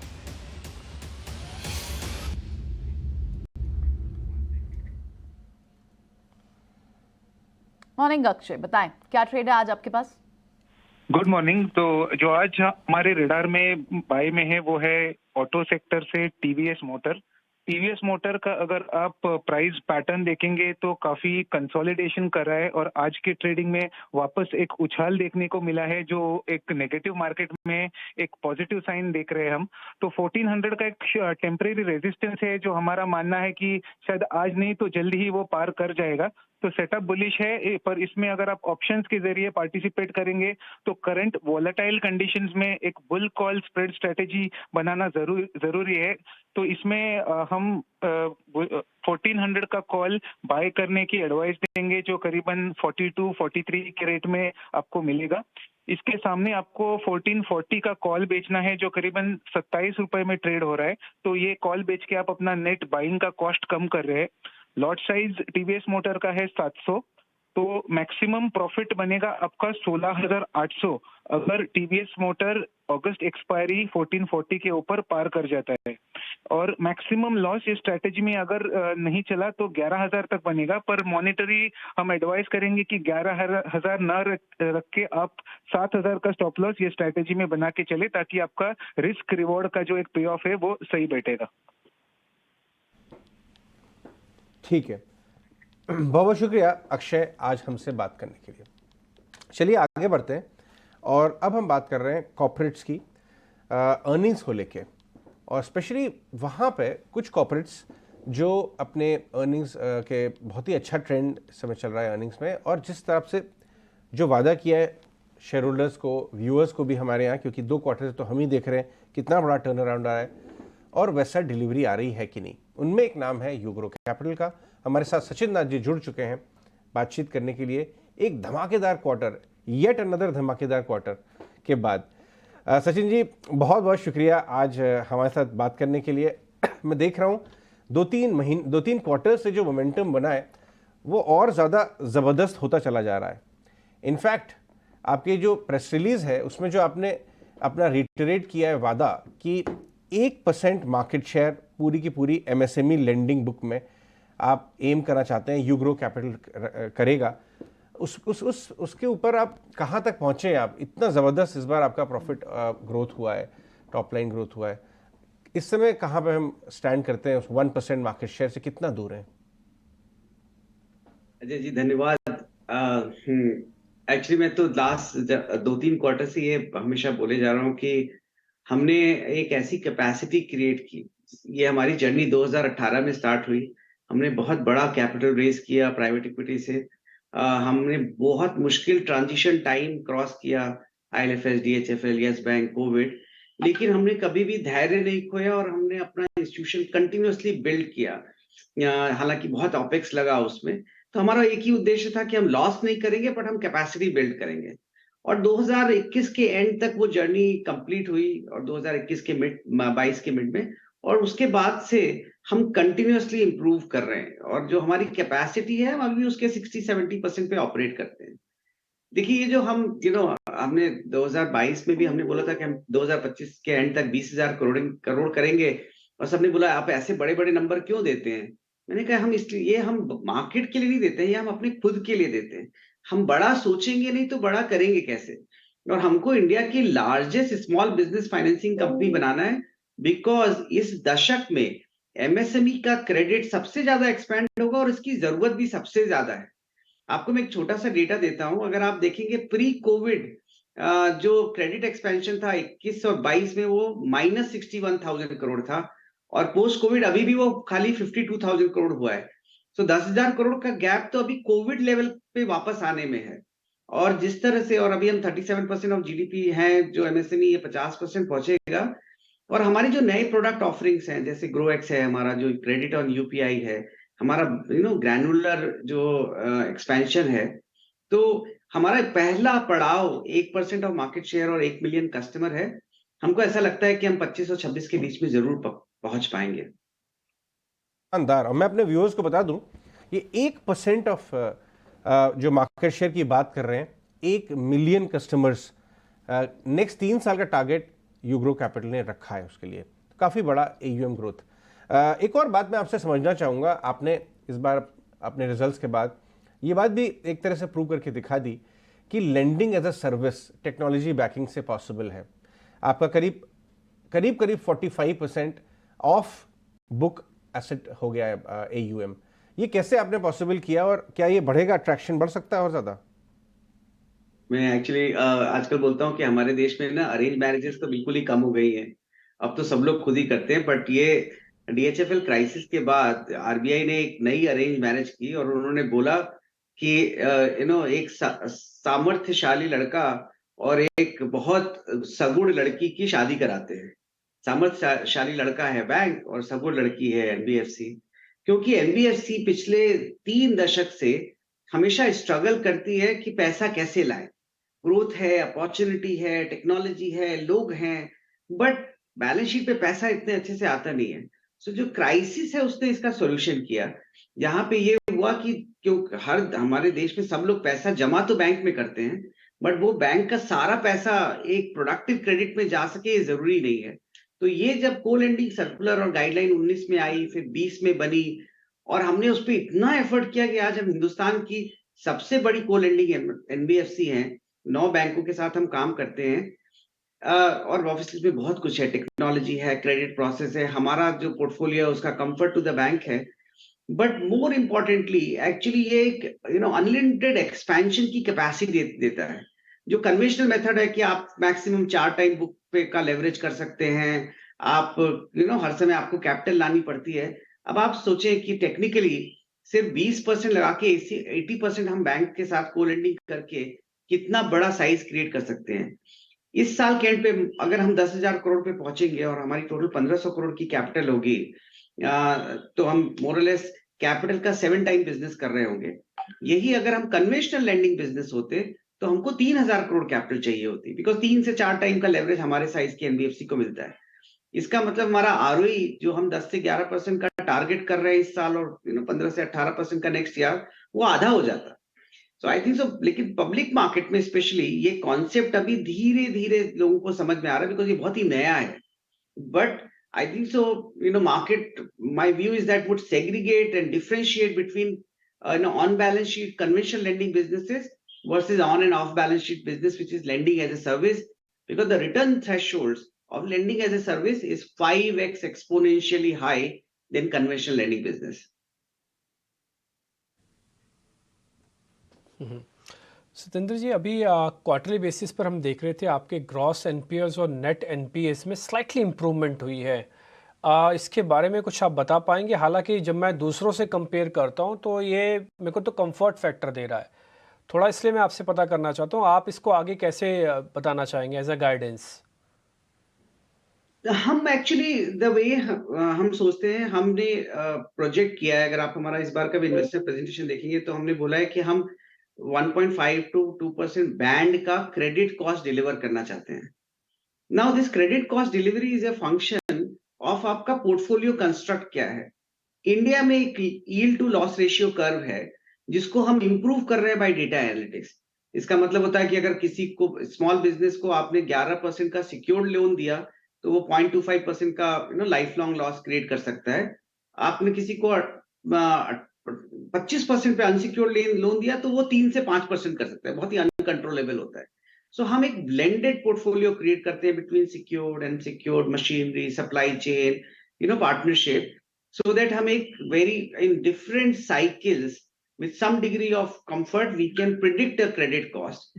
जो थोड़ा इंप्रूवमेंट आ रहा है जो एनपीए नंबर में, वो एक तो बेस इफेक्ट है, सेकंड हमारा पोर्टफोलियो और ग्रैनुलर हो रहा है। सो अभी हम करीब 17-18 लाख की टिकट साइज पे हैं, बट जैसे ही हमारा जियोग्राफीज एक्सपैंड हो रही है, माइक्रो एंटरप्राइज बिजनेस बढ़ रहा है, हमारा ग्रो एक्स बिजनेस बढ़ रहा है, हमारा सप्लाई चेन बढ़ रहा है, तो टिकट साइज और छोटा होता जा रहा है।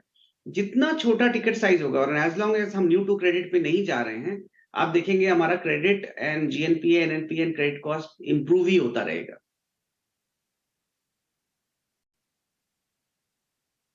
ऑफकोर्स जिस पेस से आप चल रहे हैं, बड़े टारगेट्स हैं, रॉबस्ट टारगेट है, डिजिटल लेंडिंग का पूरा आप यूज कर रहे हैं, आपकी जैसे जैसे क्लाइंट बेस बढ़ेगा, आपकी बुक बढ़ेगी, आप कैसे इंश्योर करेंगे असेट क्वालिटी भी? क्योंकि ऑफकोर्स इसमें एक बड़ा क्वेश्चन अनसिक्योर्ड लेंडिंग का भी आ सकता है।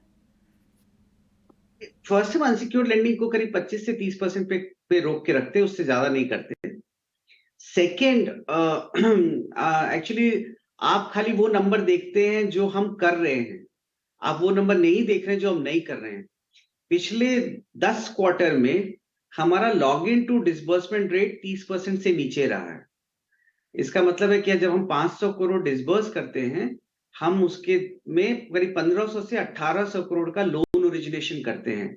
So one parameter of maintaining credit, इसका मतलब है हमने कैपेसिटी बड़ी बिल्ड की है और हम बहुत स्मॉल बिजनेस उस कैपेसिटी में कर रहे हैं, सो हमारा बहुत ही पॉजिटिव सिलेक्शन है। थर्ड, हमारा जो मेथड है, क्योंकि हम पूरा अंडरराइटिंग, जीएसटी, बैंकिंग और ब्यूरो पे है, तो हम रियल कैश फ्लो देखते हैं और उसके बेसिस पे अंडरराइट करते हैं। And last but not least, हमने एक इंडिया का बहुत ही deep data analytics driven earning warning signal build किया है। सो अगर आप हमारा प्रेजेंटेशन देखेंगे तो आप देखेंगे कि हम एक प्रेजेंट करते हैं हमारा जो ग्रोथ स्कोर है, हमारे जो डिसबर्स कस्टमर है उसका परफॉर्मेंस और जिनको हमने रिजेक्ट किया उसका परफॉर्मेंस दोनों दिखाते हैं। क्योंकि आज के दिन में हम करीब 25,000 करोड़ का लोन डेटा, जिनको हमने लोन नहीं दिया है वो भी हम ट्रैक कर रहे हैं, सो दैट हमारे मॉडल्स, हमारा मशीन लर्निंग और हमारा एआई कंटिन्यूअसली रेट्रोफिट कर सके कि हमको क्या सेलेक्ट करना है, नहीं करना है। आई थिंक सो, मैं हमेशा कोशिश करता हूँ ये बताने की कि हमारी ग्रोथ से, जैसा लेंडिंग में लोग स्केर्ड हो जाते हैं, होने की जरूरत नहीं है, क्योंकि हमारी growth is a function of हमारी कैपेसिटी। मैंने लास्ट क्वार्टर के अपने रिजल्ट में किसी को बोला था कि आप बीकेसी में एक जियो कन्वेंशन सेंटर बना है और एक छोटा सा, आप समझिए 100 बेडरूम का होटल बनता है। जियो कन्वेंशन सेंटर का पहला इवेंट ही 10 लाख लोगों से होगा, बट 100 बेडरूम 100 रूम के होटल में तो आप 100 लोग ही को बुला सकते हैं ना। तो हमारी कैपेसिटी और growth is a function of हम क्या साइज और क्या इंफ्रास्ट्रक्चर हमने बिल्ड किया है। अगर आप देखें बजाज का पिछले 15 साल का CAGR ग्रोथ इज 46%। 2008 में Bajaj finance was only 8,000 crore, today is 4 lakh crore. Alright, ठीक है, बिल्कुल। बहुत बहुत शुक्रिया सजेंद्र नाथ जी, आज समय देने के लिए, एक फैंटास्टिक क्वार्टर के बाद आज रिएक्शन देने के लिए। Wish you luck for future quarters. जल्दी आपसे फिर बात होती है। बहुत बहुत शुक्रिया आज समय देने के लिए। चलिए बढ़ेंगे आगे और अब मार्केट्स पर एक चेक संजीव वसीम जी से भी ले लेते हैं, हमारे साथ जुड़ गए, आइए उनसे बात करते हैं।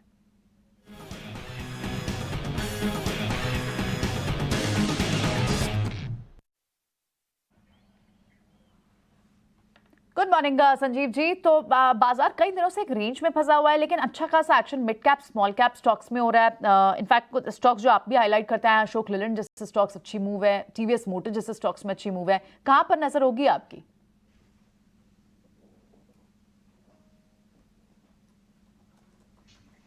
Sanjeev ji, can you hear मी?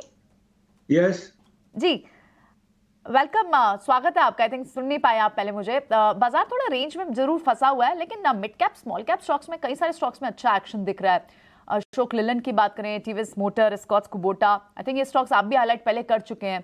क्या आज कौन कौन से स्टॉक्स आप हमारे व्यूअर्स के लिए लेके आए हैं? हाँ, गुड मॉर्निंग प्रियंका। बिल्कुल, बाजार तो वाज नीडिंग अ करेक्शन, और उसका कोई भी कारण हो, चाहे global correction, and we were, but that is not the place to see. Place is the mid caps, और मिड कैप में जो रैली है that is really the breath of the market. आपने सही कहा, अशोक लीलैंड, एस्कॉर्ट्स, मारुति तीनों रिकमेंड किए थे। आपको और बता दूं, GMR 51.5 बिक गया फॉर ऑल द ट्रोलर। 40 रुपए वाला 52 यूं हुआ है। इंडिया बुल 115 वाला 150, और IEX 121 वाला 130 एक हफ्ते में।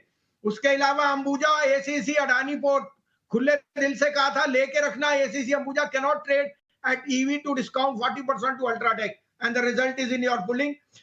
Voltas has been another performer, and Hindustan Copper. Now we will suggest some shares, but the undertone remains that large caps may be range bound, because there is some amount of ETF flows which can go out, because bond yields have tightened, but that's part of the process. I still think we will go to 20,000 in this month, and then we will see maybe some capitulation. तो आप कहें तो 3-4 share recommend करूंगा, और उसके सामने hedge करने को भी स्ट्रैटेजी दूंगा। आप कहें तो मैं शुरू करूं? बिल्कुल, बताएं संजीव जी। देखिए, आपने देखा है लास्ट वीक 3 दिन पहले सबसे बड़ी डील अनाउंस हुई। Indira IVF has sold 60% stake to Bearings at 9,000 crore. Manipal has sold to another big PE investor. That means Apollo Hospital is a no-brainer. I think इस क्वार्टर के रिजल्ट्स अपोलो के will be equal to last 3 quarters. And Apollo Hospital, according to me, आपको शायद पता नहीं हो कि अक्टूबर के महीने में 15 तारीख को एक हफ्ते के लिए अपोलो हॉस्पिटल के सारे बेड्स बुकड हैं, because of the rage for the Pakistan cricket match. Aside from that, on a lighter note, I think Apollo Hospital is a must-have. It has corrected from 5,300 to 5,000. Add that in your portfolio. This is headed to 6,500 by the end of the year. My second pick is again 2 defensive names. SBI Life, which I think is has been the best play on the life insurance and its other products are doing extremely well. जैसे yields बनते हैं उनके mark to market on the yield side will treasury income will gain. तो 1275 में लीजिए, 1265-66 में you must look for a target of 1400 on SBI Life. Keep a stop loss of 1230. And third is HDFC Life. I think HDFC Life again is the perfect combination जो आप merger के बाद उनकी re-rating हुई है. This is headed to 750 क्योंकि Exide की reach में they are making inroads into whole of India on the smaller tier 2, tier 3 cities. 750 is my target. 620 would be your stop loss. And last but not least is BEL. Priyanka ji कल मैं बेंगलोर जा रहा हूँ 2 दिन के लिए और मेरी मीटिंग भी फिक्स्ड है. BEL is looking very very robust. जो ऑर्डर फ्लो है वो ये बता रही है कि BEL is headed to all time highs of 150. Keep a stop loss of 124.25. क्या बात है, जबरदस्त संजीव जी, आपने तो माहौल बांध दिया. स्पेशली ये अपोलो हॉस्पिटल वाली बात है, मुझे विश्वास नहीं हो रहा मेरे कानों को कि बेड नहीं मिल रहे थे, होटल में कमरे नहीं मिल रहे तो हॉस्पिटल बेड बुक कर दिए. क्या बात है. यस, ये हुआ है. ये हुआ है. सर मैं होके आया हूं अहमदाबाद अजय जी. मैं तो अहमदाबाद में था. क्या बात और हम तो अपने ग्लास हाउसेस में एयर कंडीशनर नीचे जाके देखिए क्या हो रहा है. सही बात. और दुनिया बोल रही है पैसे खर्चने हैं, टिकट क्या भाव की है. और अहमदाबाद का तो जवाब नहीं. मेट्रो चल रहा है, आपका स्पेंडिंग पैटर्न रात को 12 बजे तक public is out and enjoying. So market is very very strong on the consumption side. जी आप 12 बजे रात को कहाँ घूम रहे थे ये बताइए अहमदाबाद में जो आपने देख लिया. सब पकड़ी गई पोल आपकी. ठीक है, चलिए कोई बात नहीं, बहुत ही शानदार शहर है, घूम भी रहे थे तो क्या प्रॉब्लम है. As long as Sanjeev ji हमारे लिए सबसे अच्छी बात है ना कि जमीनी हकीकत लेके आते हैं, ग्राउंड रियलिटी क्या है वो लेके आते हैं. बहुत बढ़िया संजीव जी, जल्दी आइए बॉम्बे, अपनी मीटिंग भी ड्यू है तो मुलाकात करेंगे. अगले हफ्ते आपके साथ लाइव शो करूंगा और चाय पीऊंगा और आइसक्रीम खाऊंगा. Look forward. और रात में 12 बजे बॉम्बे भी चले घूमने क्योंकि यहाँ की नाइट लाइफ ज्यादा बेटर है अहमदाबाद से. चलिए, बहुत बहुत शुक्रिया संजीव जी समय देने के लिए. जल्दी आपसे मुलाकात होती है. ठीक.